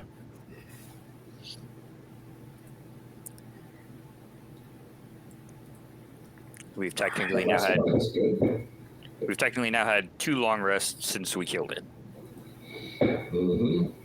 Mm-hmm. Bert wakes up early and says, well, shall we get to it then? I am looking forward to earning my keep here. What do you need me to do? All right. These passages seem to rise and fall with stairs and doors and all that, and we haven't seen any obvious triggers for them. Bert looks around in the little corridor you're in. So basically, you are in that original corridor you came in through, but it was shorter than before, and you proceeded to basically start smashing through the back there. And Bert looks around and looks at the walls and says, I don't see anything here. It's a shame this place has crashed down like this. I wonder if there was an earthquake or something. Something like that. Where did you see these doors? So, if I recall, we had started breaking down the stairs, but didn't finish. That was in the Correct. upstairs exit, right? Yeah, so the first time we came through here, there was a staircase over here. Mm-hmm. Bert says, where? Can you point out where here? Where there's probably some smashed stone. Yeah, it's beyond where the rubble is. Bert says, oh, okay. So this wasn't here before. What happened? Well, we were able to go through at one point, and then we tried to come back after fighting our way through. We tried to brute force the situation. Yeah, it was lifted up, and it didn't go back down this time. Mm-hmm. Oh. We can do that if we need to, Bert, if you think that it's likely that, we have access to excavation, masonry tools, and specialized digging equipment, shall we say. Bert says, sure, I mean, that might be needed because, as I said, I don't really see anything here. And I think whatever was here is broken down, so I don't think there's any opening it anymore. But maybe there's something around here. Bert starts knocking on the walls and kind of touching them, and says, and is Bert's mumbling something to himself. You hear something about like says something like hill dwarf and farmer and. I come up uncomfortably close to Bert and I say, I don't want to interrupt your process, Bert, but I do have access to the stone shape spell. So in lieu of breaking stuff, if we're unable to like access the opening mechanism, if you could even just point out where you think there's a room on the other side, I can open a hole magically for us to crawl through. I can only do it twice in a day, but just information for you. Bert looks at you and says, oh, that's really fancy. I didn't know that could be done. Well, only got 2 of them in the arsenal, so choose wisely. But yeah, just for your information. Bert says,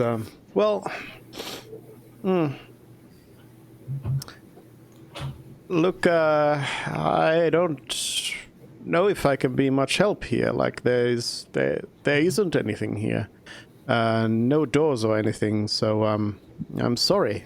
This is probably not what you hope to hear, but maybe if we can clear some of that rubble, maybe I can find something.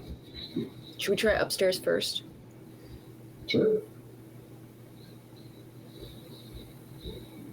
Yeah, because I don't think we did too much over there, really. Yeah, let's try upstairs first. how do you get Bert upstairs? Pegasus. Yeah, Pegasus is still hanging out. Upstairs, Bert explains pretty much the same thing. You seem to have broken whatever was there to open, and can't see anything else. If you guys take him to the throne room and have a look around there, I will start clearing away some of the rubble whilst on the upstairs staircase. How do we get him there? Didn't the door opened for us to get out? Did that close? Because we were in the throne room, and then there was a door that opened that conveniently let us out. I thought that was still open, no? No. So you came out of the corridor that leads to the front gate that you have now broken down. That corridor was completely opened up, but now it's completely closed down. Right. No Okay. mind. We'll pay particular attention to that then, and just kind of, So at this point, has Bert surveyed all of the walls where we think there might be doors, or at least places where we've gone through? And if not, I definitely want to show him there was a passage here, there was a stairwell here, that sort of thing. So you have, I mean, there's nothing you've seen, there's nothing you have access to that you can show. Just the passage that we came through, because we went downstairs to get into the phone area. We came that. And Yeah, now but that is passage. still the stairs. The stairs to that is still behind the rubble that you created downstairs. Oh, see. Okay. Yeah, Pyro's already tried to point that out, but Well, so then what about the passageway to the throne room? The same, It's right? just closed now, or is it locked? I'm regretting not drawing a map of this. But let me slap together something real quick so we are all very clear on what's going on here. So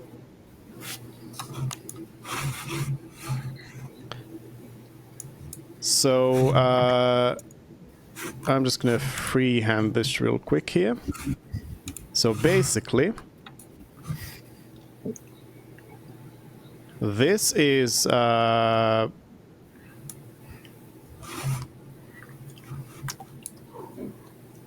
geometry is a little bit different, but simplified. Up north here, you have the throne room.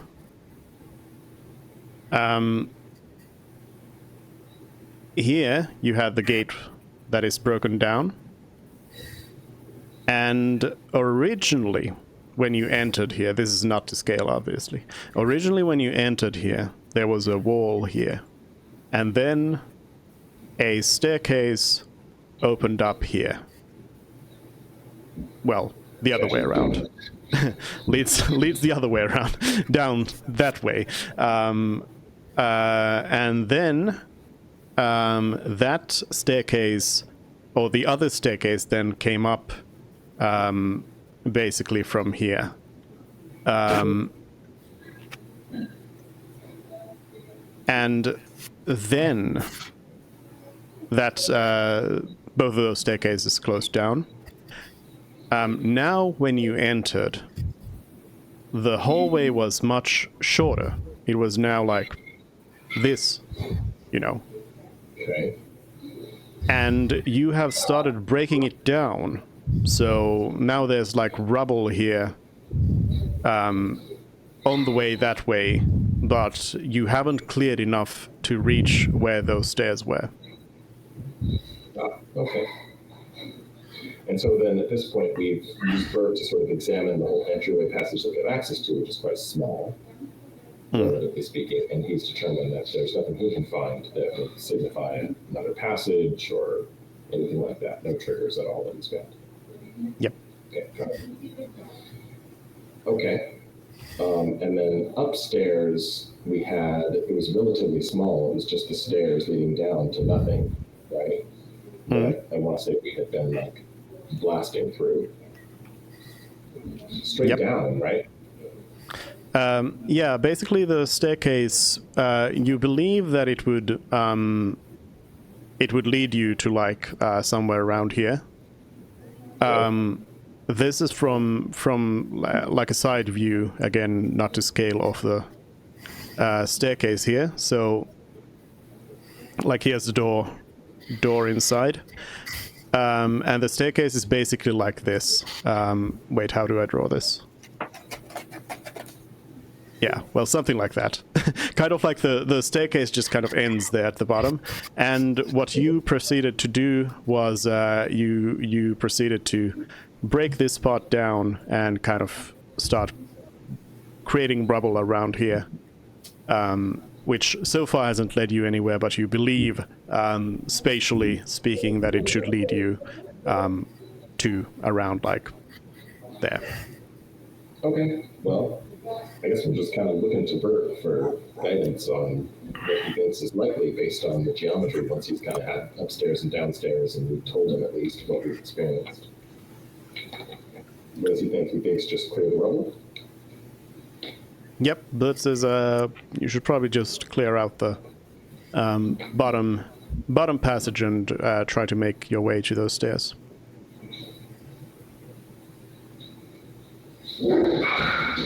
Okay. All right, fine. Let's. I mean, how much time is that going to take? I have a question. Are there any animals we know of that would be good at breaking down a wall?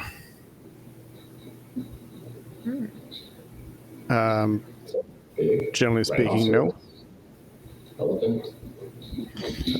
Nothing that would be any better than an earth elemental. Well, because I could have two of them basically. If I Yeah. double polymorph two of our party into, I don't know, an elephant, then two elephants versus one earth elemental. Yeah, but like an elephant is not really designed to fight walls. And if I you don't have think to any use- animal is really like created to break down walls. That's not really. And if you have to use existing stones to make a stone elemental, then that's going to partially take away the pile of rocks anyways. Yeah. I mean, big Yeah. thinking. I like it. Let's make an earth elemental. Yay. There's no way that goes wrong, right? Yeah. A rock just falls on my head and knocks me out. We're I 2 lose for 1 consciousness. now. Or it gets Or 1 for 3. magnified again. So you just keep on working on the passage then? I guess so, in lieu of any other direction. Yeah. Clear Kind of rocks. just running to Yeah. We all work together as a team. And then also, Frid, I posed once again my suggestion to ask Wolternich if he took the key.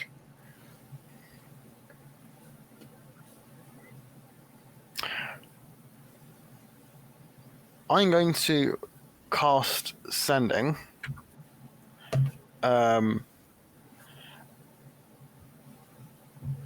And as part of Sending, do I have to choose? Do I have to verbally say who I'm sending it to? What? Do I have to verbally say as part of like the spell who I'm choosing to send the message to? He's trying to trick me. I'm trying to trick Mervyn, yes. No, there's no. Okay. It's a spell incantation. It's not words. Okay. Then I'll just ask.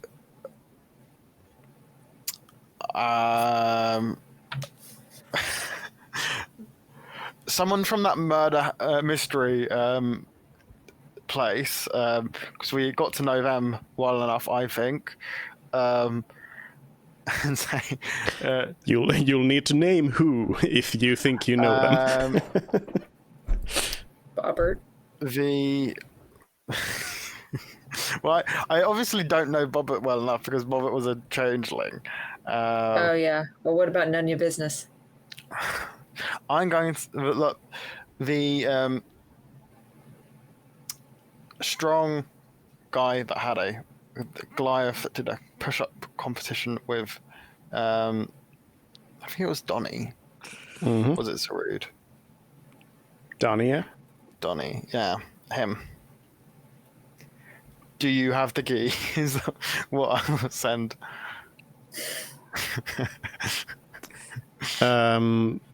You get a reply saying,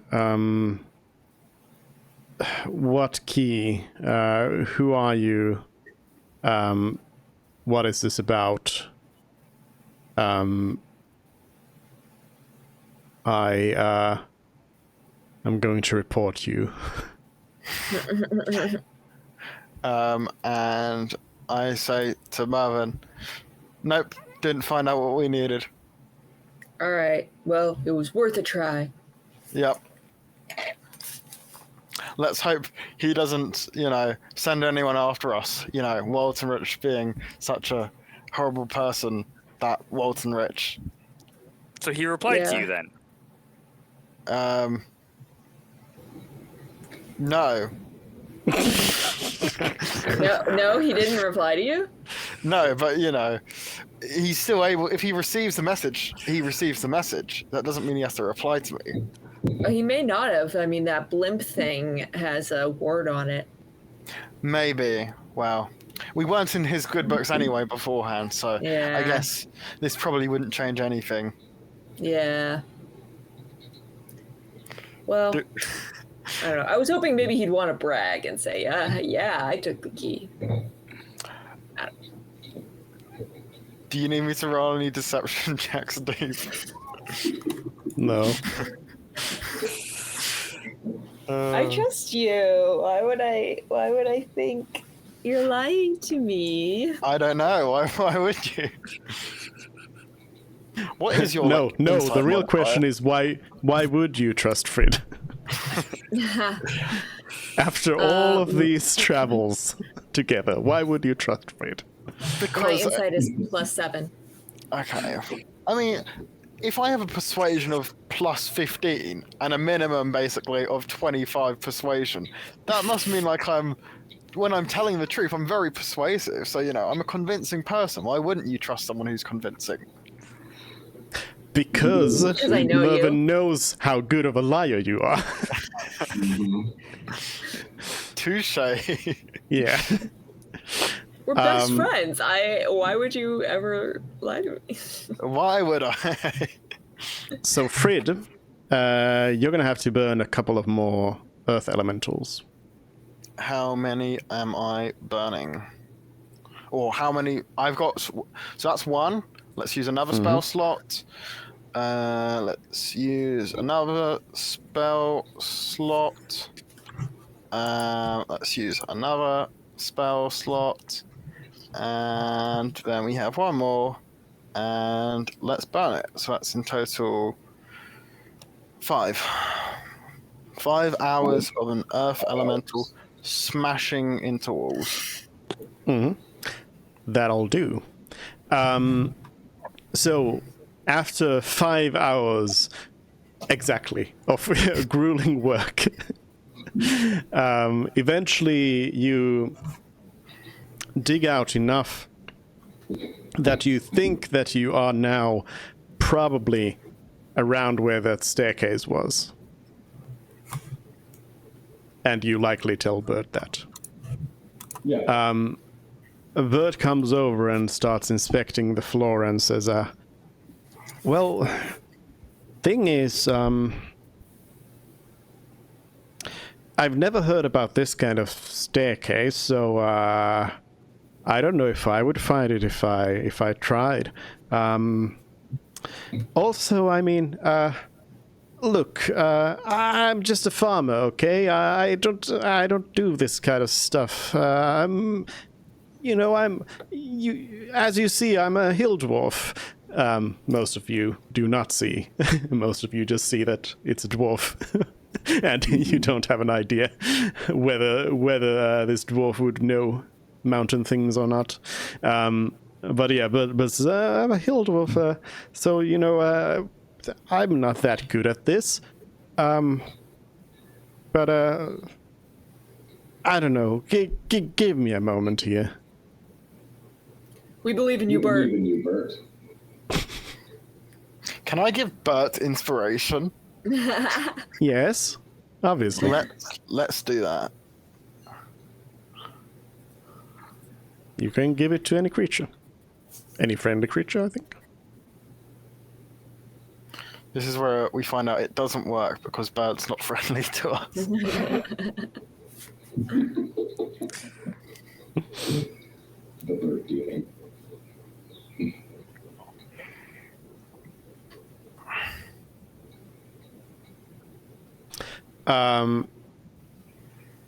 So Bert spends some time looking around.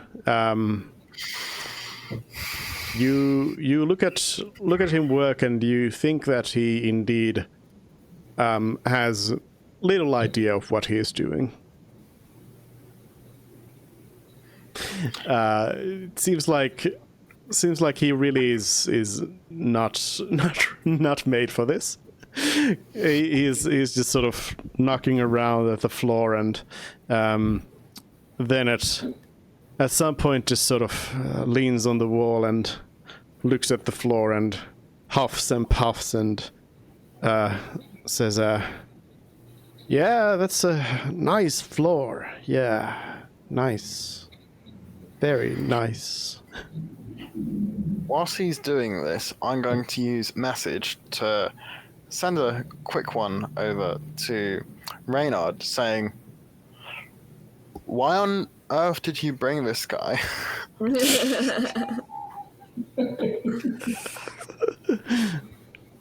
I believe in him. I believe in him. He'll deliver for us. How much have you promised him? 500 gold.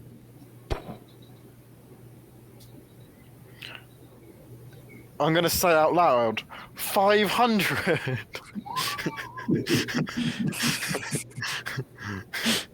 Bert looks at you and says, yeah. I'll take it when we go back. Your friend gets the earring back as well." Mm-hmm. Collateral, understand. It'll all be worth it once we figure out the secrets of this place. Bert, is there anywhere around here, floor, walls, anything that you think is less than 5 feet thick? Bert says, how can I tell? Oh my god. Is there a trick? Oh, Bert. Give me a moment. I'm gonna see. And Bert starts knocking at the walls, and I should have prepared enhance ability.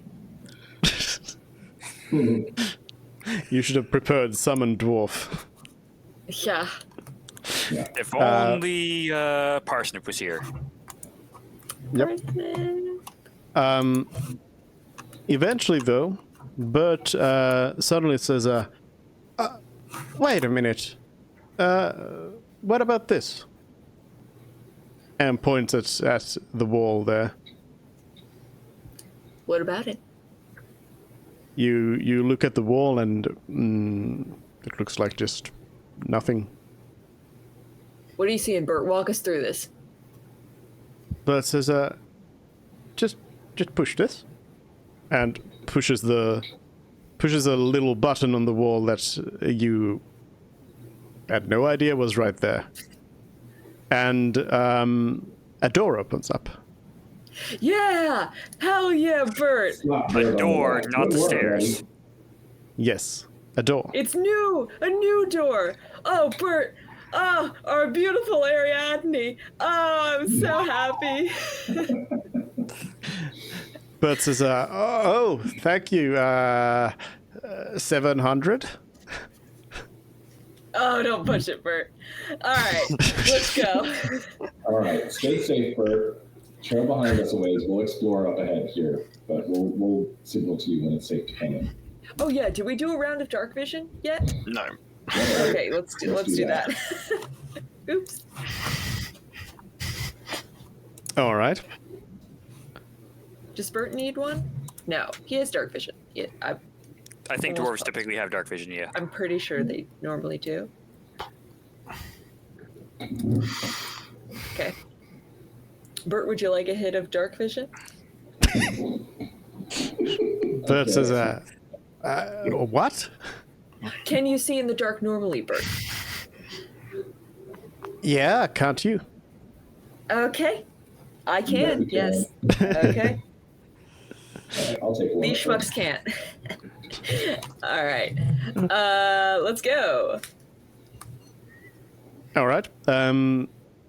You go in and you find that you're in a small room with no doors, no windows, and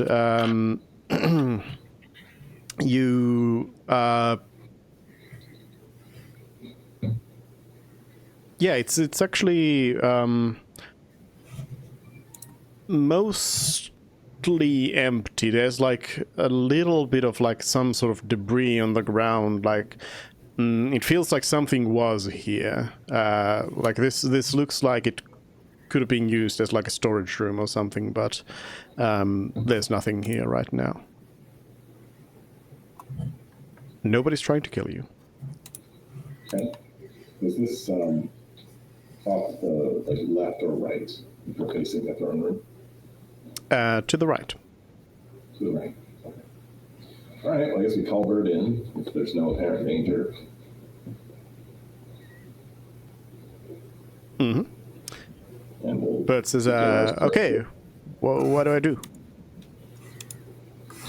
Find the next room. Buttons, good buddy. Bert looks at the wall and says, oh, well, right here. And pushes it, opening a door towards the throne room. Ahead of you is a hallway that's kind of L-shaped. And yeah, it's dead ends of both ends, of course. You see nothing.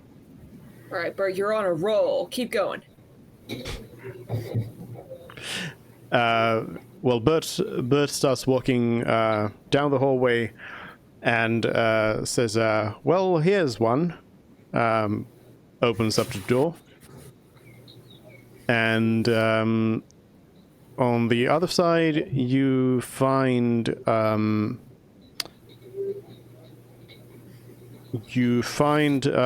what looks like it might have been some sort of like armory. Like weapons were stored here, but it's also empty. As in there's no... you see like weapon racks and stuff, but nothing. Okay. Can we have a look inside just to make sure that there's nothing, like a once-over inspection, maybe a detect magic as well? If there's like a magical hidden thing. I also have detect magic prepared, so let me know if you run out or you want me to... Actually, you know what? Stop burning spell slots. I'll do a dispel magic. For detect Or if you magic. already... Or detect magic. You're saying I meant detect magic, yes. Yeah. Also, as a general rule, if we open a new passage, I want to kind of walk through it, make sure there's no traps, make sure there's no lurking enemies before we summon Bert, because Bert is pretty squishy, I imagine. Mm-hmm. You find nothing in the room. Okay. Do you bring Bert in there? Yeah, if we're confident that it's safe, then yeah, I'll go ahead and call Bert in and see if we can find another passage linking this one. Or if we could continue searching the L-shaped hall. Yeah, but spends a little bit of time in the room and says, I don't think there's any doors here. Just the one out. All right. Back to the hallway then, and we'll kind of gesture towards at least like spatially what we think the throne room should be. And if it seems like we're getting close to like a possible connection, then we'll kind of point out like there's probably something going this way. Bert opens up another room on the side. And this one looks like a bedroom.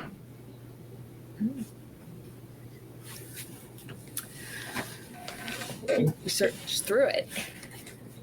Yeah. I don't know where a key would be likely to be held, but a bedroom might be a good place to start.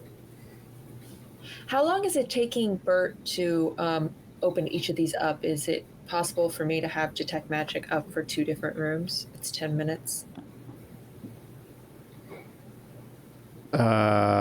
Sure. Okay, so then when I walk in the bedroom, is anything magical? I mean, no. Again, you need to see the thing for detect magic to help. Right, we I assume, yeah, I enter the room first. Yeah, but what I'm saying is, even if there's like, if it's underneath something, Oh. just having detect magic doesn't magically tell you that it is Oh, there. you're right, yeah. So I mean, it does still involve like you need to search things. You need to, if That you is want to make like interesting an though, because investigation. like it says any visible creature or object in the area, but then it also says this spell can penetrate most barriers if 1 foot of stone, 1 inch of common metal, 3 feet of wood or dirt. Behind 10 inches of stone, but still visible somehow. Yeah, that's weird. All right, well, we will certainly search the room. Yeah. You could just like So have you a want- standard bed, like a bed and armrest, mirrors, that sort of thing. You wanted to like look for a key or something? Well, anything of interest. Obviously, what we're looking for is the key. I don't know if the key appears like a key shape. Yeah. Diary would also be good. Yeah, I thought you meant like an actual, like you just wanted to find a key. Anything of interest, but I don't know what the key even is. This is like you guys would not know me, but the key that Vixiak was said to have had in his possession. I don't know exactly what it is. Funny you should say that they know better than you. They probably know better than me. I don't know. Okay, do you want to do like investigation checks or something? Sure. I'll help someone. Probably Mervin, because that makes most sense. Investigation. Okay, I'll do it. So happily help someone. Investigation, I will do at advantage. Okay, great. 22. And you know what? Why not? Let's burn a flash of genius. I've been too stingy with them today. So it's actually 27.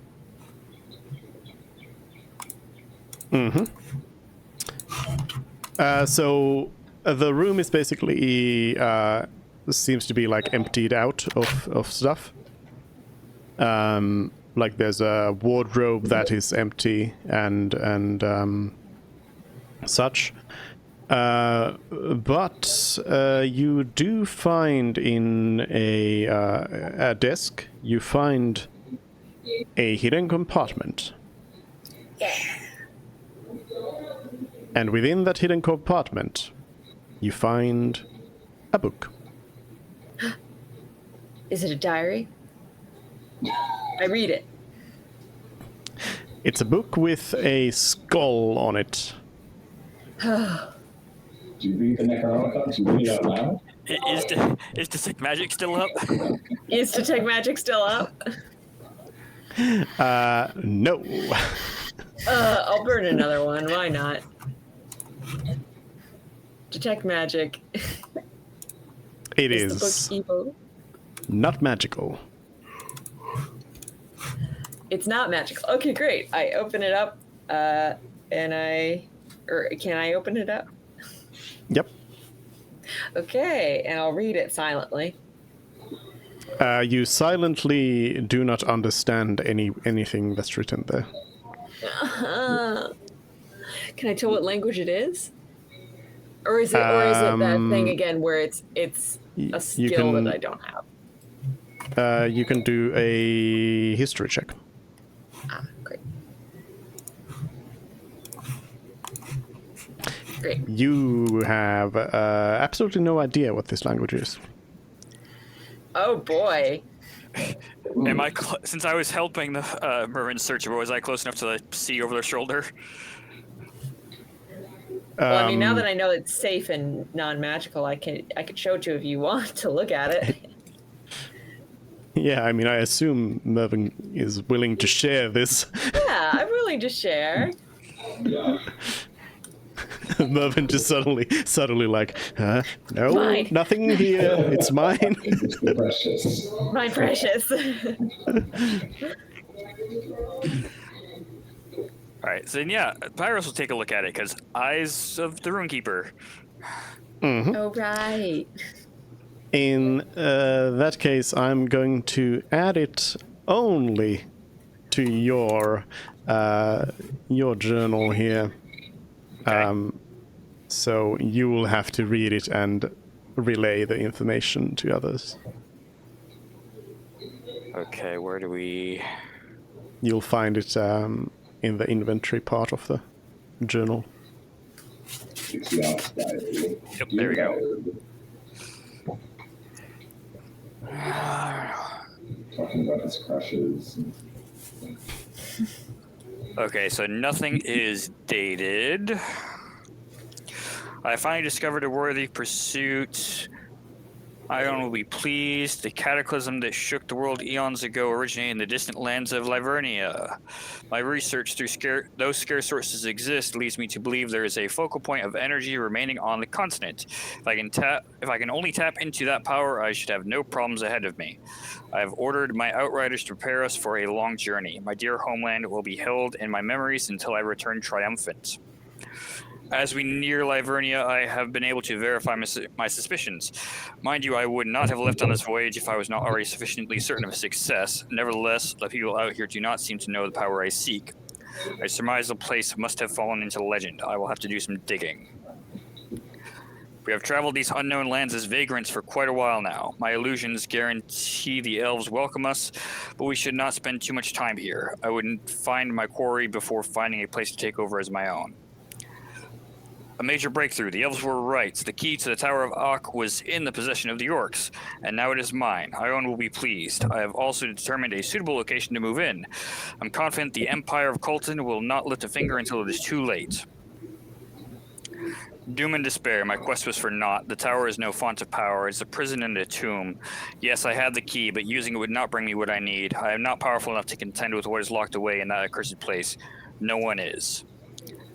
And last entry, the arcane weave is failing. First, magic will become unstable. Next, it will disappear. And without it, the world will wither and die. I have no means to return back to my home in time to see it one more time. All I can do is maintain appearances and wait for the embrace of true death. There is none in this land who would save me from the suffering, none strong enough. I doubt few could even best Elmire, but they are welcome to try. I own I have failed. He serves Ion? They're spelled I-O-N. It could be Ion.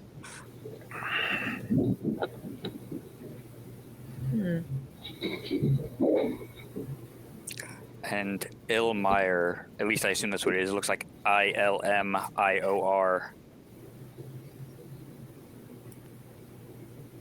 Or Ilmior? Those names, are those familiar to any of you? Religion check? I'll give it to you right away. None of you have any idea of these names. Well, this Eniok is might the recognize first- them.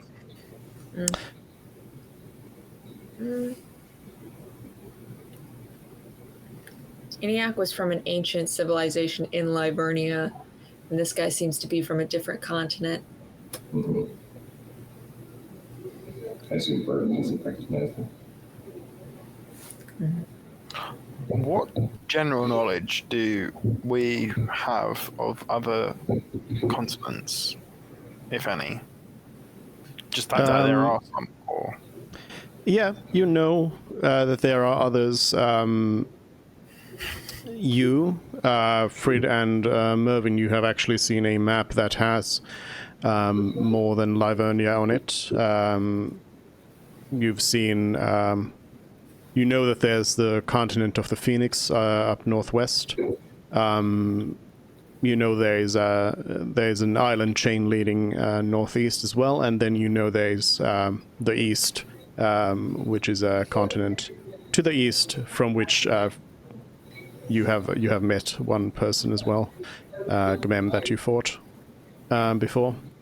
But you also know that all of these are like relatively close by. These are all lands that Lyvernia has little like trade routes with, some connections. So they would not fit the description of like a distant land, as is described in this book. Okay. This is positive, at least. I don't know that. I mean, it would be a pretty elaborate ruse for Zixiaf to put his private thoughts in a diary hidden in his desk, and then have them be false. Right. No, I definitely think this is true. This doesn't say anything about someone stealing the key. But he also seems pretty disillusioned with the idea of going to the tower at all by the end. So. What is supposed to be in the tower? Most people don't know, but we have figured out that it is it's where the Calamity was sealed away. Creature that eats magic and nearly destroyed the world. Mm-hmm. Why do we want to open it? Because it's... we want to reseal it.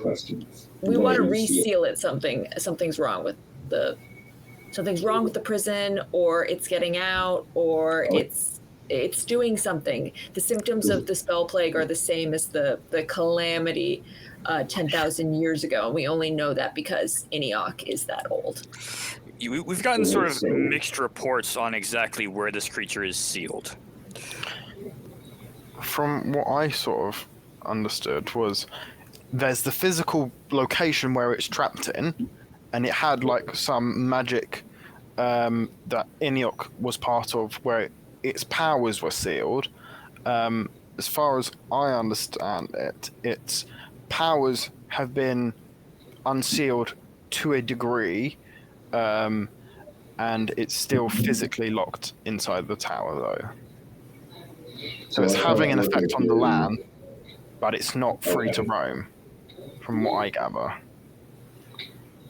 So our current theory is that all the things that are happening here are a result of something leaking out of the prison, and the reason we want to open it is to reseal it.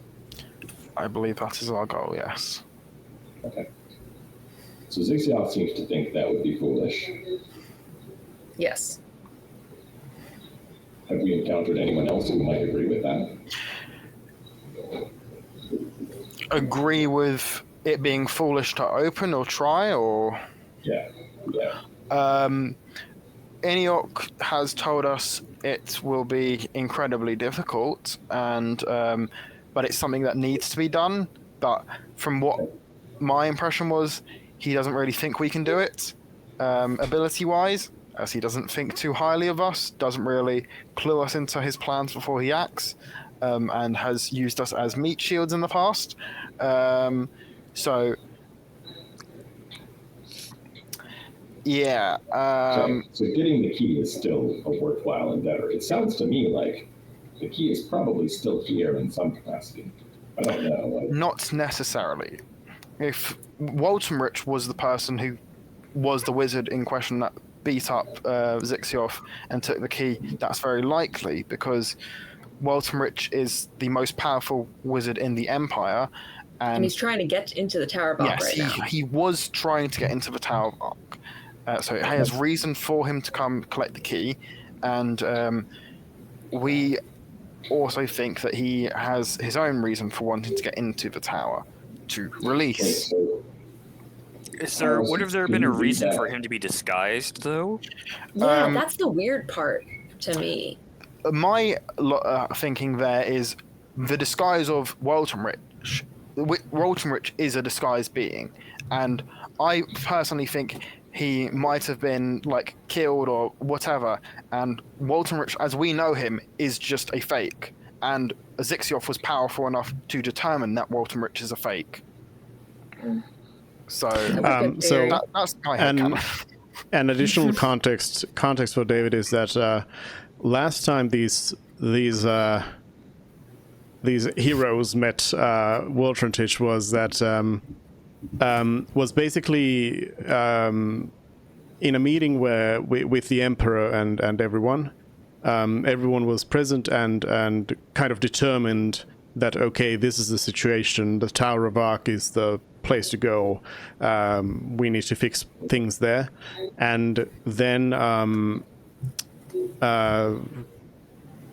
kind of because of their continued behavior, Waltonrich decided that, hey, you guys stay put. It's okay. You've done enough. You've helped a lot. But now I'm going to go and finish this quest. You don't need to worry about it. I will do it. And if we leave town, then... Yeah, then because they also did some more silliness, then he was like, stay here. Stay put. We're going. We will deal with this. You stay here. And if you leave town, then I will tell everyone everything you've done. And then we did leave town. Right. Let's see. Can we read the last entry one more time? Because he didn't say anything that he hadn't been stolen, and I feel like we would have recorded that. The arcane weave is failing. First, magic will become unstable. Next, it will disappear. And without it, the world will wither and die. I have no means to return back to my home in time to see it one more time. All I can do is maintain appearances and wait for the embrace of true death. There is none in this land who would save me from the suffering. None strong enough. I doubt few could even best Ilmair, but they are welcome to try. Ion, I have failed. Well, I think that passage was probably written a while ago because he says first magic will become unstable, and magic was unstable before the times jump. So he just didn't write in his diary for a good while. Yeah, he just didn't. Yeah. Well, I mean, that could mean it could have been like 2 or 3 years, right? Mm-hmm. If he's a lich who's lived for potentially hundreds of years, then why bother keeping a every month log or something? Yeah, it's true. Unless he's got something to write, why would he? Though it is interesting to think that he puts that there's not enough time to get back to where he's from. Oh, right. He says that. Yeah. Mm-hmm. We're going to use the power of friendship to get Zixioff on our side. Talk no jutsu. Again, aura of evil coming out from this thing. Evil friends. Evil beings still want to live. Evil beings still want to live. Like, there is a certain point at which everyone is an ally against the world being destroyed, right? Yeah. You'd hope. That's a thing, but I don't think Reynard would see it that way. But it's okay. So is the book the only thing of note that we found while searching this room? Yep. Okay. All right, let's move on. Bert, kind of do his examination as well to see if there's any passages we can out. Nope, no doors out of the room. Okay. Well, back to the hallway then. We'll just keep going. Uh-huh. At the end of the hallway, Bert opens up a door that opens up into what is half the building that you are in, and then it opens up into a natural cavern. And Interesting. in that natural cavern is a river. And by that river is a dock. And at that dock are no boats. This is probably that secret exit that the ranger suggested might exist.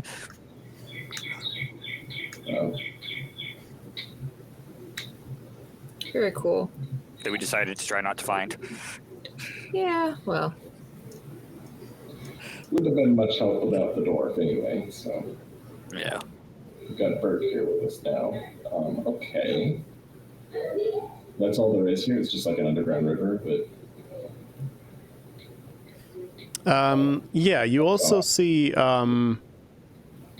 there's an empty crate by the dock. Seems like for some reason, yeah, there's an empty crate there, but nothing of interest in there around it or anything. All right.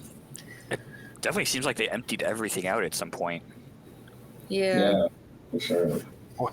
He was raided. Raided. By potentially Walton Rich. Yeah, I see the point.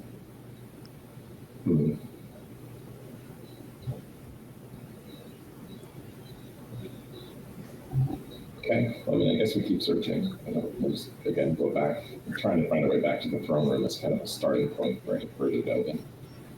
All right. Bert opens up a door that leads you to the throne room. Through a hallway. Wonderful. Okay. You are back Well, again, in the throne room where you were before. Did it open from like the back side instead of the front side or something? No, so you basically got into the hallway that is before the... okay. Basically, you came in like through... through here. Got it. Okay. Well, we'll point out, the area below. First thing we'll do is just scan the room, make sure that it's safe. But then, if we're satisfied with that, we'll have Bert do his thing here in the throne room and kind of point out the one area where we already earth elementals our way through the floor. Yep, Bert looks over the area and says that there's nothing here.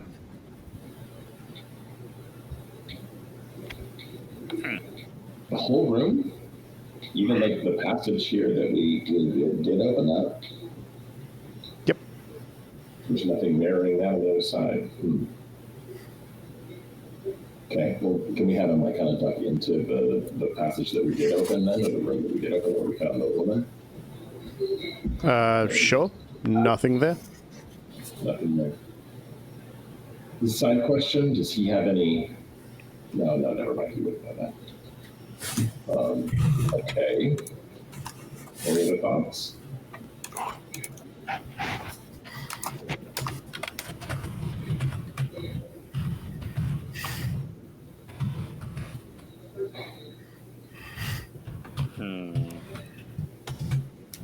Bert asks, what are you trying to find here anyway? A vault. Yeah, they mentioned having a vault, and we'd be surprised if it was just that small room right there. Well, that seemed like a vault to me. It had pedestals and everything. That's what I said last time. Yeah, Bert, thank you. That is what I said. It does look like a vault. Is that where they would keep an object of great importance? He kept his phylactery to a lich. I don't think there's too much more important stuff you can put on. Maybe. I mean, we're not 100% sure that's his phylactery, but... Is there still the illusion under the back of the throne?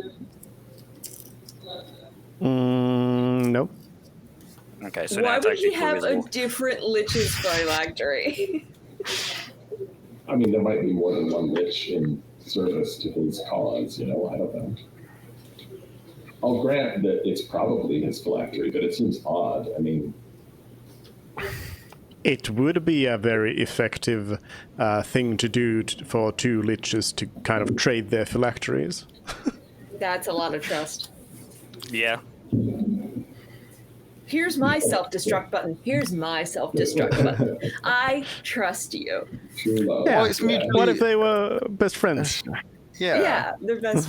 If they both became liches together, like a bond kind of, I could definitely see it.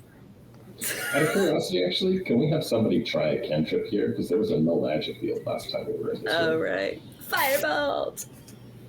Doesn't work. Okay. See. Okay.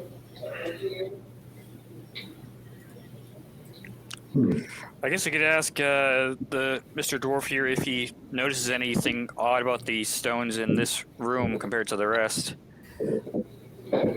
Yeah, is this blue? But Is this says, room lined? No, and also I am a farmer and a hill dwarf. Yeah. Yeah. You say that, Bert, but you've already far exceeded our expectations.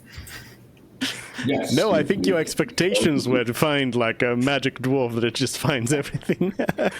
He has exceeded our efforts, not necessarily our Yeah, expectations. yes. You've already blown us out of the water, Team Bert. Earth Elemental versus Bird. Who would win? Okay. Well, I don't know how much more there is to be found here then. If Bert's confident there's nothing else in this room, this is a pretty big room. Yeah. If we want to take the time to like really give it a thorough search. We gave it a thorough search. I inspected every wall. We did, but Bert has better eyes than we do for the survey. Yeah. I think the dude's basically like just cut out time there and said, yeah, he didn't find anything. Okay.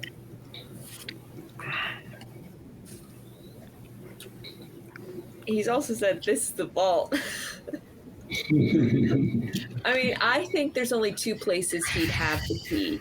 He'd have it in the vault, or he'd have it like with him, like in the throne or in his bedroom or something like that. I don't think there's any other place he would possibly put it.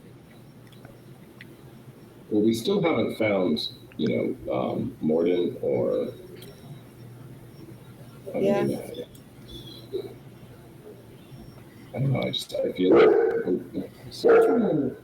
Hey, what? I mean, if I wanted to, I could try to scout through the fortress a little bit more, but if it's just me, that's not super helpful. How so? What's your plan? Well, I've gotten my lesser wish thing back this morning. And so I could use a spell that is like the one I have that covers me in extra fire and produces light, except it's for stone. The Investiture of Stone spell lets you move through stone as if it is air. For how long? That seems 10 minutes. useful. 10 minutes? But it's only me, so that wouldn't be super helpful if we're trying to find a way through.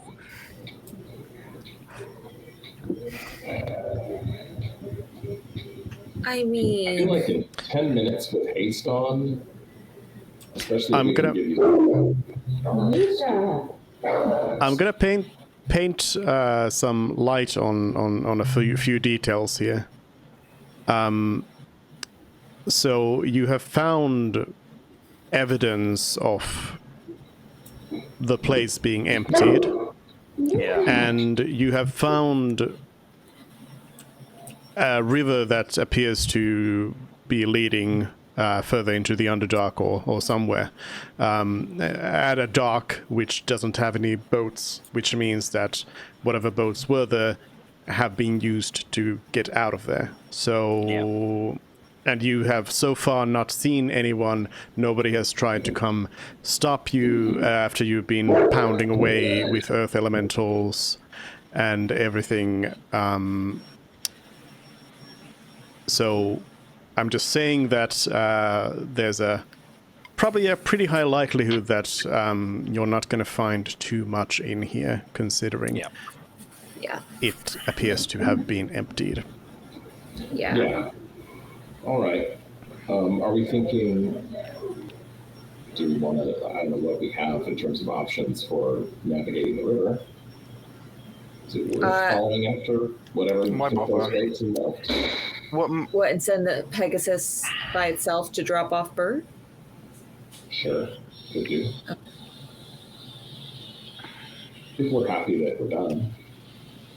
With the world ending, I think we might just need to cut our losses and go to the tower.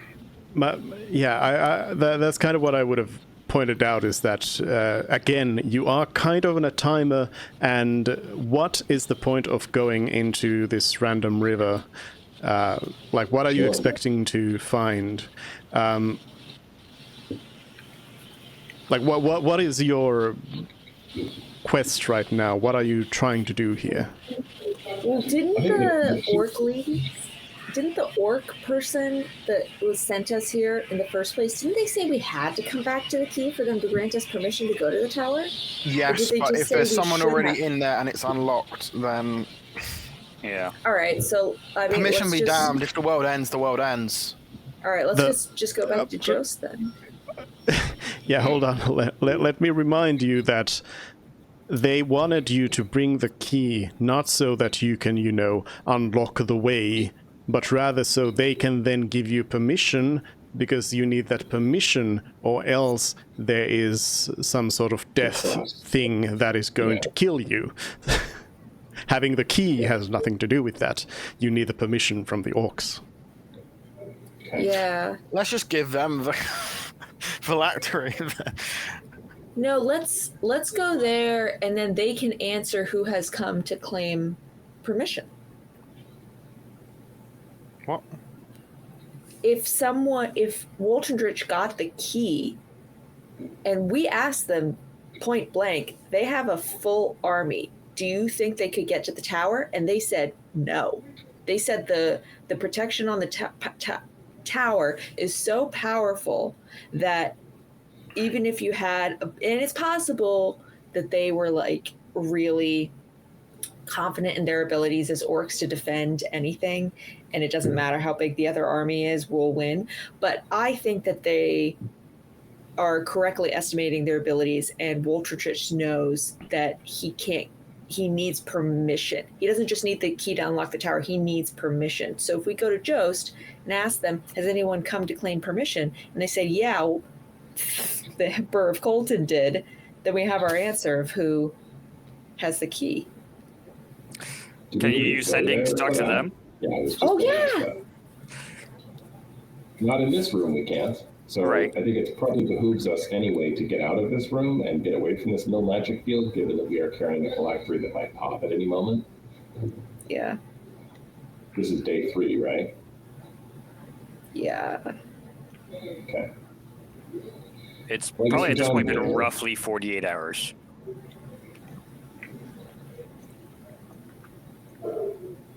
All right, let's go outside onto the cliff and use sending for the leader, the elder in Jost. And send the dwarf home with his money. And yeah, send the dwarf home with his money. You need to go get your earring, so I guess you might as well take Turp with him anyways. Yeah, true. Or you could just keep the earring and we send him with 200. No. The earring's a spell component. Yeah, it is. You could just put the ear. I guess you'd have to trust him, but he can put the earring on the horse. I don't think that's a good idea. Okay. Give him a light threat. By the way, if you don't return it, I'll burn your city down. Well, yeah, I mean, I am a vengeance paladin, so... At that point, he's not an innocent if he's stealing. You know what? I have a really high insight, so I'm gonna look Bert in the eye, and I'm gonna say to him, Bert, if we send you home with 500 gold coins right now, will you put the diamond back on the horse? Bert looks at you, steely-eyed, and says, "For 700 gold, I will."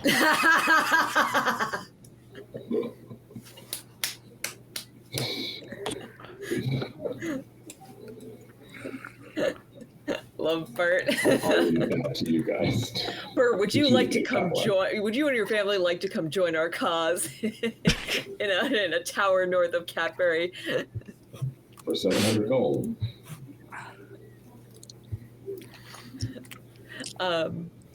Now, just talking out loud, just voicing my thoughts, my party here, but we're on a bit of a deadline, so Bert might just need to make his way home. Yeah, I would like to have that revivified diamond back, but can I roll insight on if he really would put the diamond back if we gave him 700 gold? Sure. Okay. Bert's gonna get his 700 gold. No, Plus, I'm plus saying we just 300. no. As a player, I was 22. saying we just let him make his own way back. We don't give him a Pegasus. Oh God, no! Oh yeah, I understand what you're That's getting so at. awful. No. To be He's fair, trying to we did not extort us. That's negotiate- quite awful. We didn't As far as- negotiate the ride home. As far as you can tell, Bert is, being completely honest. Okay, guys. I let's believe you send did Bert- say that you would bring him home safe to his family. Yeah, like you Did I? can't. Okay. You Fair can't. enough. There's a horde of undead at the bottom of the hill. You can't send him No, home no, I agree. alone. That's fine. All right, so let's send him back on my Pegasus then. 700 gold. We're not giving him 700 gold. I I mean, would you buy Zixioth's diary for 700 gold? If the answer is yes, then send him on his way. If I could buy Zixioth's diary for 500 gold, I'd do that. okay. I mean, we're getting nitpicky on the amount now. Let's just. I'm in favor. I think of 500 giving is way too much anyway. him, okay. Who's in favor of giving him 700 gold? Why don't we just fly him down? Yeah. No. Give him 700 gold and the Pegasus to go, and then he'll put the diamond back. Attach the But- diamond to the Pegasus, and the Pegasus will come back to us. Why And, does I mean, someone just go with him? because then Well, the rest time. of us have to wait. We don't I guess necessarily have we to wait could- here. We It's bedtime You're anyway. right. I guess someone could go with them. We would be traveling without someone. We're already doing that with Celery at the tower. Yeah, fine. Okay, fine. So Right, who so wants wait, to so go? what is our plan then, as far as where do we go from here? Because I'm sad that we didn't find the key. Oh, right. Right, First that's things first. Do the sending spell to the Elder and Jost. Yeah, and then we'll figure out what to do with Yeah, with that information. Bert. And Well, ask, Bert, did someone yes. else come to claim permission with the key? Okay. To the head elder, the chief guy. We have slain Zixioth. Asterix. He said a wizard stole the key. Have you been approached by one? The elder replies and says, the tribes have been gathered.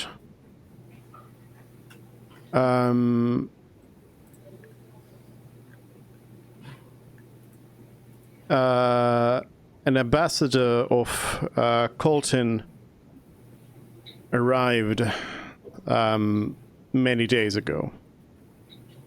Damn it. Why is that? Okay. Damn it? I'll send another message. Did the Empire request permission to enter the tower? Yes. I'm gonna give that to you for free. It was kind of insinuated in all of that, but yes, the tribes have been gathered because yeah. I wish we could teleport.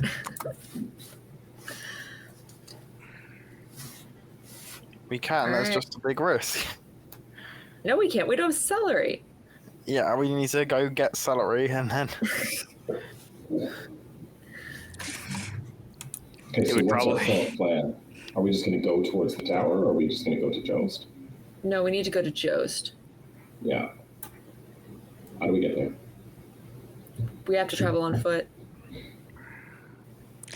Is there a city nearby where we might be able to purchase teleportation? Well, it's just very unstable is the main thing. Yeah. Right. And none of us can perform it. We'd have to pay someone to do it. Mhm. And I don't think we could pay someone that much if it's so unstable. I don't know if anyone would even take our money to do it. But we could go to Cantok. That seems pretty far away.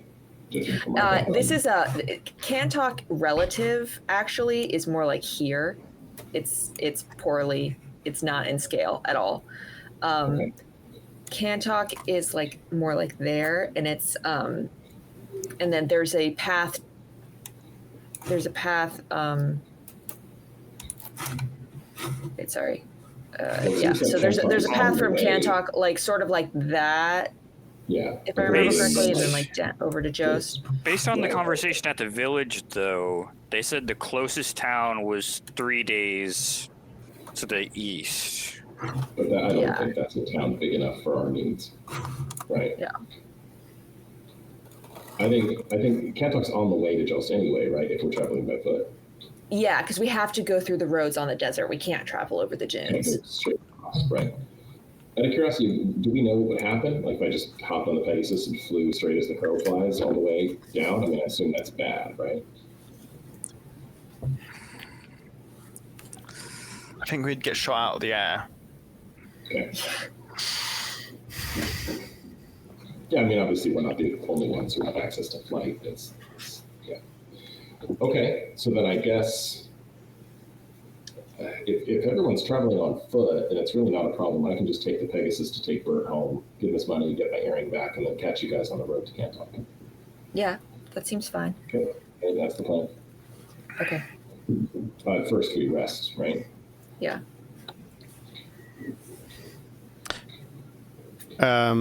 Bert says, well, but I still demand the 700. Why? You made a deal of 500, Bert, and you delivered, so will we. Why do you want 500? 700? Bert says, well, you found your things. I've earned it. Oh, I'm sorry. I must have missed that. Do you want to show me where the riches are that you found us? Clearly, my eyes don't work as well as your dwarven ones. Bert says, I wasn't hired to find riches, I was hired to open doors. That's what I did. Then it's a good thing we agreed a predetermined price.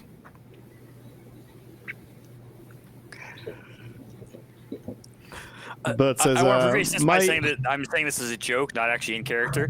But if you wanted more riches, you could always just give him the goblet. No. Bert says, we can give him the gold Bert mirror. says, Bert says, I mean, what's the problem? This money, it would go to my village, to his village. Bert says, pointing at Reynard. What? That's a bit of a story. They recognized me there. Oh, that's huge. They're good people. They're good but, people. Bert, 500 gold is plenty. Yeah, and Bert. Money too, Bert. We have need for money, Bert. We're about to pay out the ass for someone to teleport us from Cantok to Joe's. So yeah. I have a feeling we're going to be paying a lot for that if Celery doesn't fix the Vine Tower before we get there. Bert, you say you knew him when he lived in that village before, yes? Yeah. Reynard is was a farmer, I guess. Is he saying Reynard? Oh, yeah. Well, that's what he told him the name was, yeah.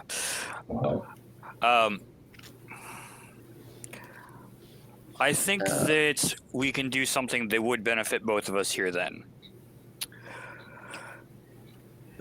So instead of the 500 gold, how about 600, and you tell us everything you remember about our friend here.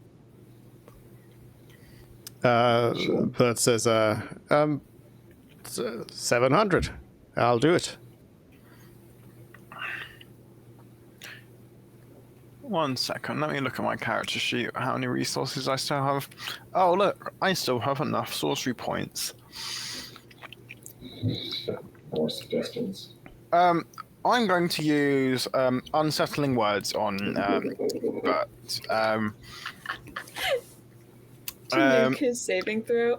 Yes, I am going to get rid of his saving throw. You're really showing your true colours here, and they are not pretty, is my unsettling words. So I will subtract a d10 from his next save. A 3. Bert says, hey, why are you getting hostile with me like this? And then Why I are will you subtle treating me spell. like this? Reynard, we had a deal. Subtle suggestion. You agreed on an initial deal with Reynard. You will see it through at that price.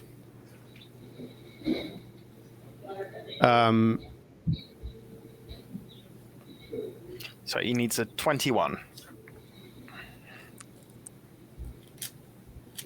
And if he somehow succeeds at 21, then I guess he fucking deserves his money at that point. What do you mean somehow? That is just like... that is very close to 20. It's very reasonable for that to happen, but no. Bert says, okay, fine. I guess so. You are a heartless bunch. And don't you forget it. Heartless? Bird. We honored our deal. We kept you safe. We'll see you home safe. What more could you We've have only done? defeated Zixioth and stopped your terror. Bert says to Reynard, don't you hear how this person's talking to me? That's just how Fred talks. You get used to it. Yeah, I don't need to. Get me out of here. All right. Is there anything else that we need to do? I mean, we were going to sleep for the night, right? I guess we don't have to. I could forego a rest and just take it there. I still have full resources. I mean, it is the afternoon. It's not night it's time. Oh, I thought it was evening. No, no. All right. Well, then we fly him home then. All right. Unless there's anything else we want to, any other business we need to do. Before we go to bed, just because it was something that we mentioned as a possibility earlier, I would like to just take the goblet a little ways away from the group just to make sure nothing bad happens, and use that wish for disintegrate. Oh, sure. That's a good idea while I'm still here. Yes. Yeah. So let's roll, see how... Oh, yeah, it's going to be 4 days until I get it again after this, which is awesome. And then, disintegrate. I don't actually have it on my thing because it's not one of my actual spells, but I'll go ahead and just do a copy-paste. So it is 10d6 plus 40 force damage.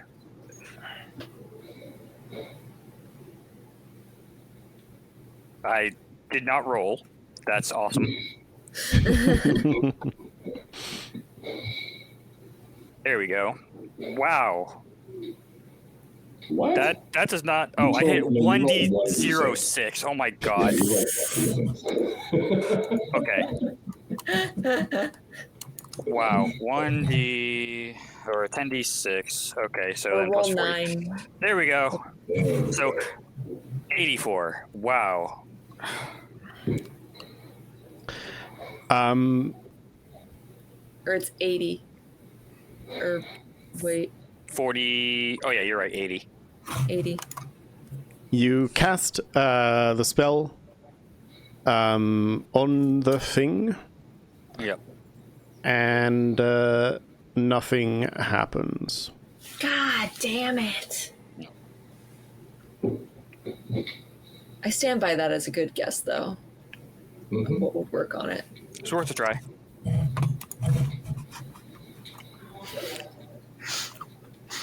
Okay. Well, I'll be back by morning then, and if you guys want to set out, get as far as you can towards Kantok, I can find you from the sky, and hopefully this phylactery. Thank you, Cerulean Knight, for the 32-month resub.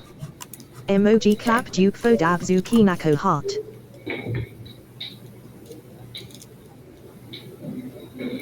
All right. All right, I think that's it. So me and Bird are climbing on Pegasus' back and heading out.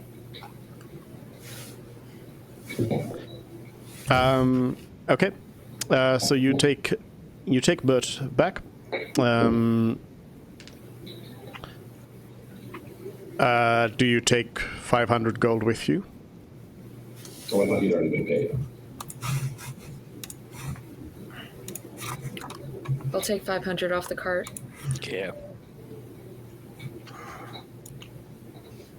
All right. There was a question of the corpse as well. But So you've brought Bert back to the village. okay. Is there anything else you want to do? Or just drop off and pick up your earring? Drop them off, pick up the earring, some small words about, I don't know, nothing we need to go into depth about, but just something about, we resolved to set the world aright. You got a taste of it with this book that we found, and you heard Paris reading from it.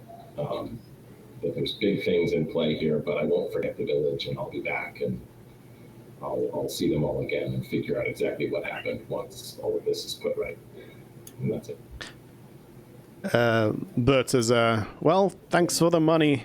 I won't be singing praises of your group, but at least we got some coin. Bye-bye. You did well, Bird. Also, what is the name of this village? I'm ready to take that. You did well, Bert. What is the name of this place? Oh, just as a parting thing, before I leave, I said, wait a minute. What is the name? Just so I remember. Lion's Rest. All right. And that's it. I'll head out and try to find Friday on the road again. All right. So the rest of you have taken off towards Kantok? Yeah. Mm-hmm. Well, eventually you meet up with Reynard, and eventually you make it to Kantok. All right. How many Should we- days? Nobody tries to kill you on the way. It takes you 5 days to travel there. Oh, okay. God. Wow. Okay. You've But, got your limited wish back. Yep. yeah, should we check in with Celery and see where he's at with the vine? Yeah, we would have done that on the route. Yeah. Yeah. Celery reports that it's all under control and will be back in very soon. Next week, hopefully. Okay. Yeah. All right. All right. Let's saunter into Kantok. Without disguises? You know what? Yeah. Let's put on disguises. No. Let's do it without disguises. Let's do Bring me up to disguises. speed on why we need disguises for Canton. Because we might be outlaws. Oh, dear.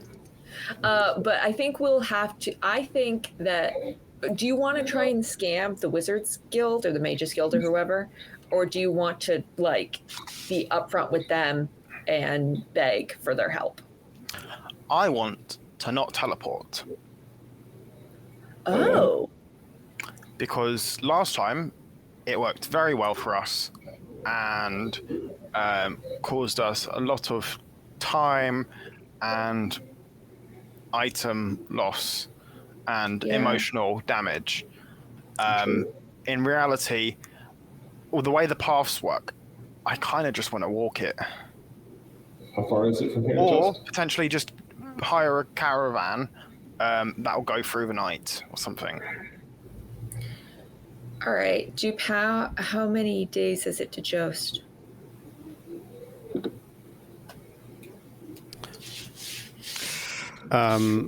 Well, from your memory Yes. of what the map that you had would have been. Yeah, we kind of went a long way around to get there. Yeah, but there was a more direct route. You would think that it's like 4 days. See, now I'm really afraid that because they said that the ambassador arrived days prior, and the tribes had been called, and I was hoping we could get there in time to like dramatically run in and say stop. But I think It's either already happened or yeah. I don't think we want to teleport anywhere without celery. yeah, but Celery memorized the circle and Jost, right? Yep. Yeah. So Celery could get there by himself. So we want maybe. to have two separate occurrences of risking teleports. Isn't teleporting Why circle are to circle? Why are you thinking about Celery teleporting somewhere? The whole point is that Celery is at the other end of the Oh, vine. right. I'm stupid. You have the He's at vine. the other end of the vine. He's right. You're Yes. right. So Celery is effectively wherever you are. Okay. So isn't it relatively safer to go circle to circle? Relatively, but I mean, if time is of the essence and magic is deteriorating by the day, then teleporting is getting worse by the day. As last time we had an associated object, which usually makes it 100% thing, but instead we ended up in an area that was associated with the theme of the object. It was a spider statue. We ended up with the drow. Even I then, not could've directly on target, but I could have sworn we were in the mines behind the thing. Like we were basically like 200 feet away from where we wanted to be. And then we ended up traveling through the Underdark for a long time before we got to the drow. we never got any confirmation of that, but that is Oh, what you're right. was theorized. Yeah. I mean, it's 4 days. Either we can risk it or we can't. Should we do another sending to the Elder to see what's the status of the thing? It's a good idea. He's fairly friendly to us, if memory serves. Yeah. It's not like Okay, what do we want to ask exactly? is it worth risking a teleport. Have I you don't know. already granted permission? Yes, they have. If so, when? Well, oh, they already have? Deal. No. Said- we don't Yeah, they need- gathered the No, the it's elders, not. which was how they would grant permission, but I think they still had Yeah. to like discuss. Yeah. He had confirmed that they asked for permission already. Asked, yeah. Yes. Okay. Yeah. Okay. So, how about have you granted permission? If so, when? Good question. When will it happen? Yeah. Okay, I will send a message. Have the Empire been given permission? Can we still get permission? The elder says the tribes will make a decision tonight, and also asks, "Where are you?" I can see if they will stay here and wait for you. But will What's they the- wait? But the ambassador will leave if they get permission. The Well, we Empire haven't will leave, asked, but right? Yeah, Oh, but the it's- point they're was making that this- the point was that they are making the decision for the Empire tonight, and the tribes can wait for you to grant you permission. as well. So do Yeah, we wanna unless try to be you're there? like 2 years away from there. No, but what you're saying, sorry to clarify, Dupe, what you're saying is that they'll hold off on the decision That's what it sounded until we like, get yeah. there? Or No, they'll... no, that they they'll- decide they are deciding on the Empire tonight. Yeah, But and then you they'll also, you they, asked instead of dispersing, yeah, they'll... you asked yeah. 2 questions. You asked about the Empire's Got it, decision okay. and then a decision about you. The Empire's Right, decision yes. is happening tonight, and then they are asking you when you are coming there if you want for them to decide about you. Oh, it's so dramatically appropriate. We have to teleport so that we can get there the same night and run in and say stop. So is that what we would say? Do we I have any- appreciate the drama of that, Again, we but also do just don't have more? evidence that Walton Rich is evil. We just have theories. We have nothing concrete. We have no concrete reason to stop them. We have Six Yacht's book if we want to charitably interpret. What was the name of the... there was a name he mentioned in the last entry. Ion is the lord It was he the thing serves. said, yeah, that was the one that, like his patron or something along those lines. But Ilfinger or something? there was another Ilmair. name. So an N? It is... Yeah, Ilmair. Ilmior. Okay, and he talks... That's his I don't know. home. It's a stretch, but you could interpret that as being the wizard that, I don't know, that stole the No, key that's- in context. I don't know. It Oh, was his mentioned home. in one sentence. It was, I doubt few could even best Ilmair, but they are welcome to try. Oh. You could interpret that as Ilmair being the reason why all is lost. And that I somehow there's a see. connection there. He told us specifically when we were talking with him, and sorry, I'm going to butcher the name, but was the other wizard's name Wolfenrich. Wolfenrich. So, I don't know. He mentioned that name to us directly, didn't he? No. Maybe not. We made a guess. We got that. Okay.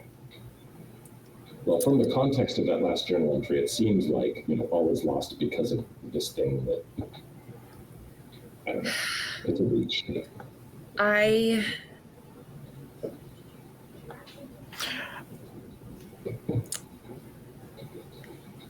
Yeah, I guess what would we say? If we managed to get there tonight, what would we say?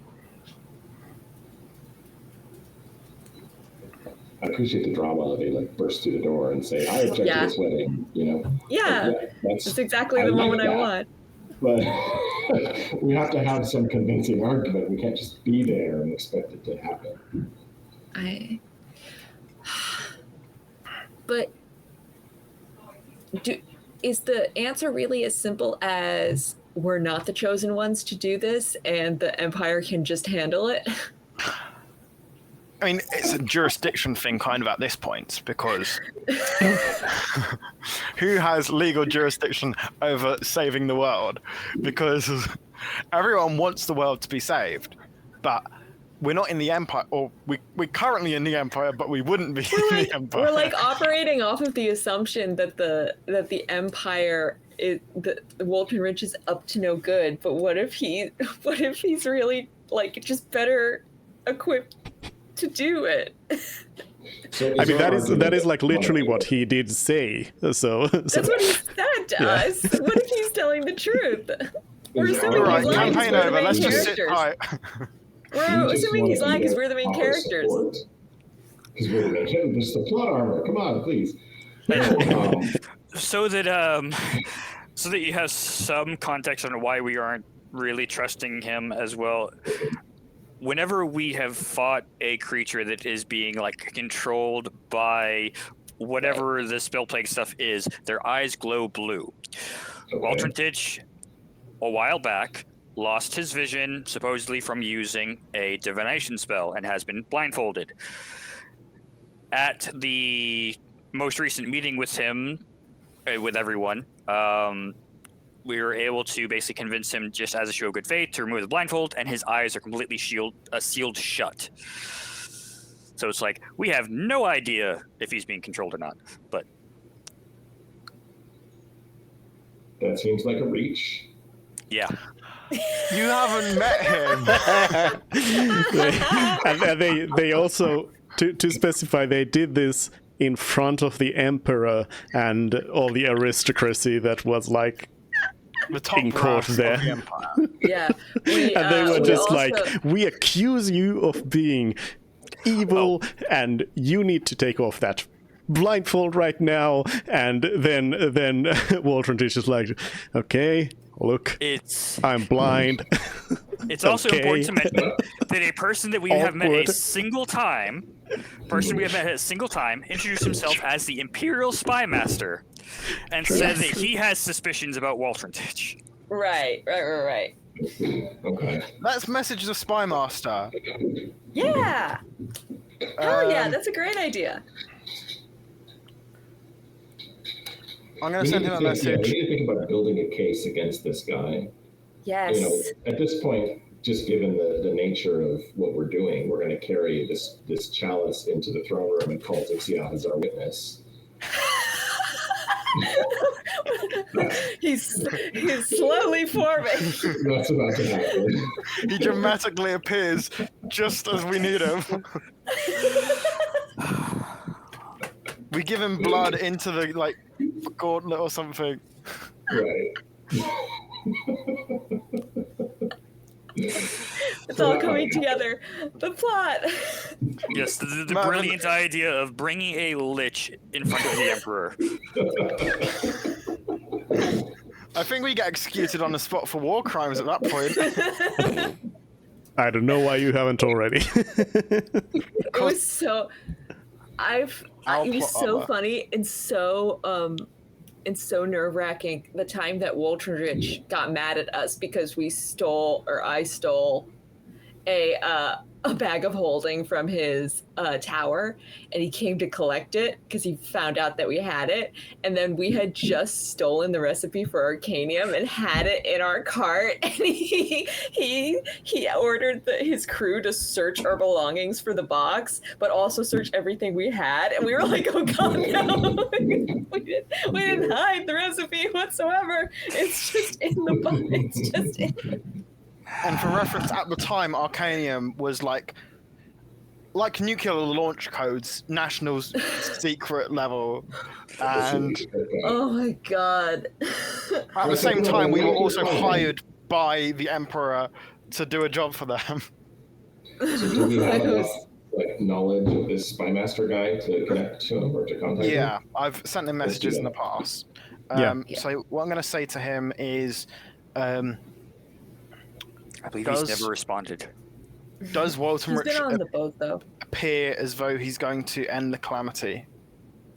Does he have the key? I am very sorry to tell you that there's no response. Damn it. That boat is warded, and if they're ever on it, they don't get the messages. Or people just dislike me for whatever reason? That's fair. I don't. Because honestly, I- how many times, probability-wise, is it that I catch them whilst they're all unavailable? At some point, it's just going to be people not wanting to send me messages. It's also when you think about it, is also a pretty low effort thing to reply like I don't care or shut up or stop messaging me or something like that. When it's not like you could think of it like somebody sending you a text message, except that you don't even need to take your phone and answer them. You just think about the reply. So yeah. All right, so I think we should at least figure out a couple things. I don't know how dangerous it is for us to actually enter the city and make contact with the mages, so that's kind of a sidebar. But we should at least figure out what the cost would be and whether it's even feasible or a possibility that they would risk casting the spell to teleport us, so that we at least know what we're dealing with. And then it's just a dramatic choice of, do we want to make sure we're there for the decision tonight, or do we just want to be there in 4 days? So before you go down that route, I would point out to you that you might not want to think about that too much, because you have successfully delayed things enough that soon enough we are going to be ending today, and then next week you will have likely access to Celery, who can teleport. So you don't necessarily need to be thinking about the wizard. Yeah, the thought process right now was, do we need to disguise ourselves to enter the city? Right, but if we have access to Celery, then he can just teleport to the Jost circle. Yeah, so I guess we're just kind of camping out on the outskirts of the city before we actually approach it and trying to formulate a plan of what comes next. It probably would not be a bad idea to see if we can buy maps again. Oh, yes. Yes, okay. Let me change the... Yeah, I would have changed the dark vision to disguise self. You would have? Yes, I would have, because we're coming near Kantok, and I'll give it to you. We've discussed what we need to do when we get there. Okay. So we'll just stock up, and then... And actually, when it comes to, like, the teleporting thing, with the circle, I'm more confident, and, like, the thing that can go wrong is, like, you go, like, a certain X number of miles around the target area, right? That's, like, one of the things that can go wrong? It's one of the things. Okay. Well, that wouldn't be that bad, because it's just desert around Jost. We could find That's our way rules back. as written. Yeah, that's fair. Don't Like, think with the about regular- it from what the book says. This is, as far as our characters know, every person who has any knowledge about teleporting has said this is incredibly dangerous and should not be done under any circumstances. But Celery this did was- it to... Celery did Word of Recall, and he was fine. This was also Slightly well, different magic, and Yeah. also Celery wasn't there, I think, with the session, so it'd be a bit wrong of Dupe to kill Celery while Celery's not there. I mean, you don't know that Celery is not dead. Okay, you've been messaging, so I guess. Yeah. But yeah, I guess as we're like approaching the city, I guess it would be an idea of like keep like watching the process of people going in, see if they're like stopping people to identify, or if people are mostly just going in. Are you disguised? Yeah, I mean, we should be disguised. Yeah. I mean, we're gonna Can I have hide- customs officials and stuff like that. That's just Can I standard hide stuff. Todd in the cart under a tarp, and then have the rest of us Sure. be disguised? Who are I you don't disguised need to be as? disguised, right? Sorry, say again, David? You said I don't need to be disguised. Yeah, I'm thinking, why don't we just send David in and ask him to check the wanted posters? But he looks so Sure. crazy. With Fly this into the skin city. armor. Well, my thought process is if they're stopping people to identify, then us being in disguises is going to make things even harder, really, because we're not They'll going to have touch any us. identification that matches us. Yeah. About Reynard requiring disguise, I would remind you of something that was pointed out to you some time ago, which was that you don't necessarily know, like you have scrying, somebody else has scrying too, so you don't always know for sure that somebody hasn't, looked at you and That's true. noted that, okay, they have a new person with them. Yeah, Yeah. we know we have been watched on occasion. Yeah. Okay. Sure. Let's Makes sense. I think we should do disguise self on all of us, and if they try and check us, then just sprint in the other direction. Sprint away from customs officials. Yes. You just try to do routine searches or routine stops. Like, what are you bringing into the city? Oh no, run! I mean, surely it'd just be easier to use like suggestion or mass suggestion. Yeah, and Or disintegrate. There comes a time where it's like, if we're saving the world, how many people can we kill before it becomes morally wrong? Morally All right. wrong at one. Yeah. I mean, Alright, if you're saving the lives of every other person in the world, I would argue it doesn't. It's just a Super sacrifice. utilitarianism into But this. Frid also isn't good. He's neutral. It reminds me of I'm reminded of I don't know how, but it's an old campaign that I ran in like one of the first sessions. I actually forget some of the details, but for some reason the party wanted to enter a city, and there was like a checkup. I think they were like carrying something that they shouldn't have or something, and there was a checkup at the gate.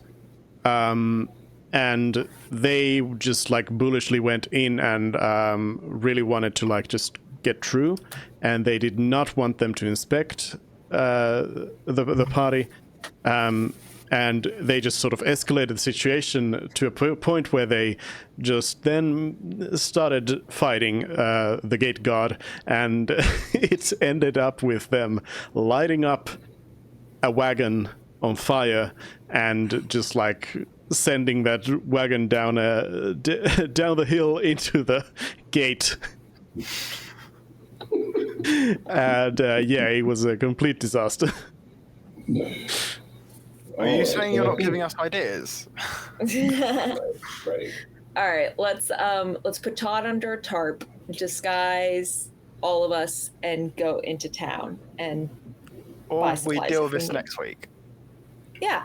Okay. We'll wait Yeah. for salary. Yeah. Yeah. I think we rest But- while talking about options, and then we figure out what to do in the morning. But before we go, I do want to hear who you are disguised as. Oh. Okay, one last thing, we can't do what I just said because they did say they're meeting with to grant the Empire permission tonight. Yeah. So we are under some time pressure. We can't just rest. Yeah. We are not resting. Yeah. But yeah, I'm disguised as my go-to, which is JJ. All right. The human, the meek human who wants to be a grand fighter.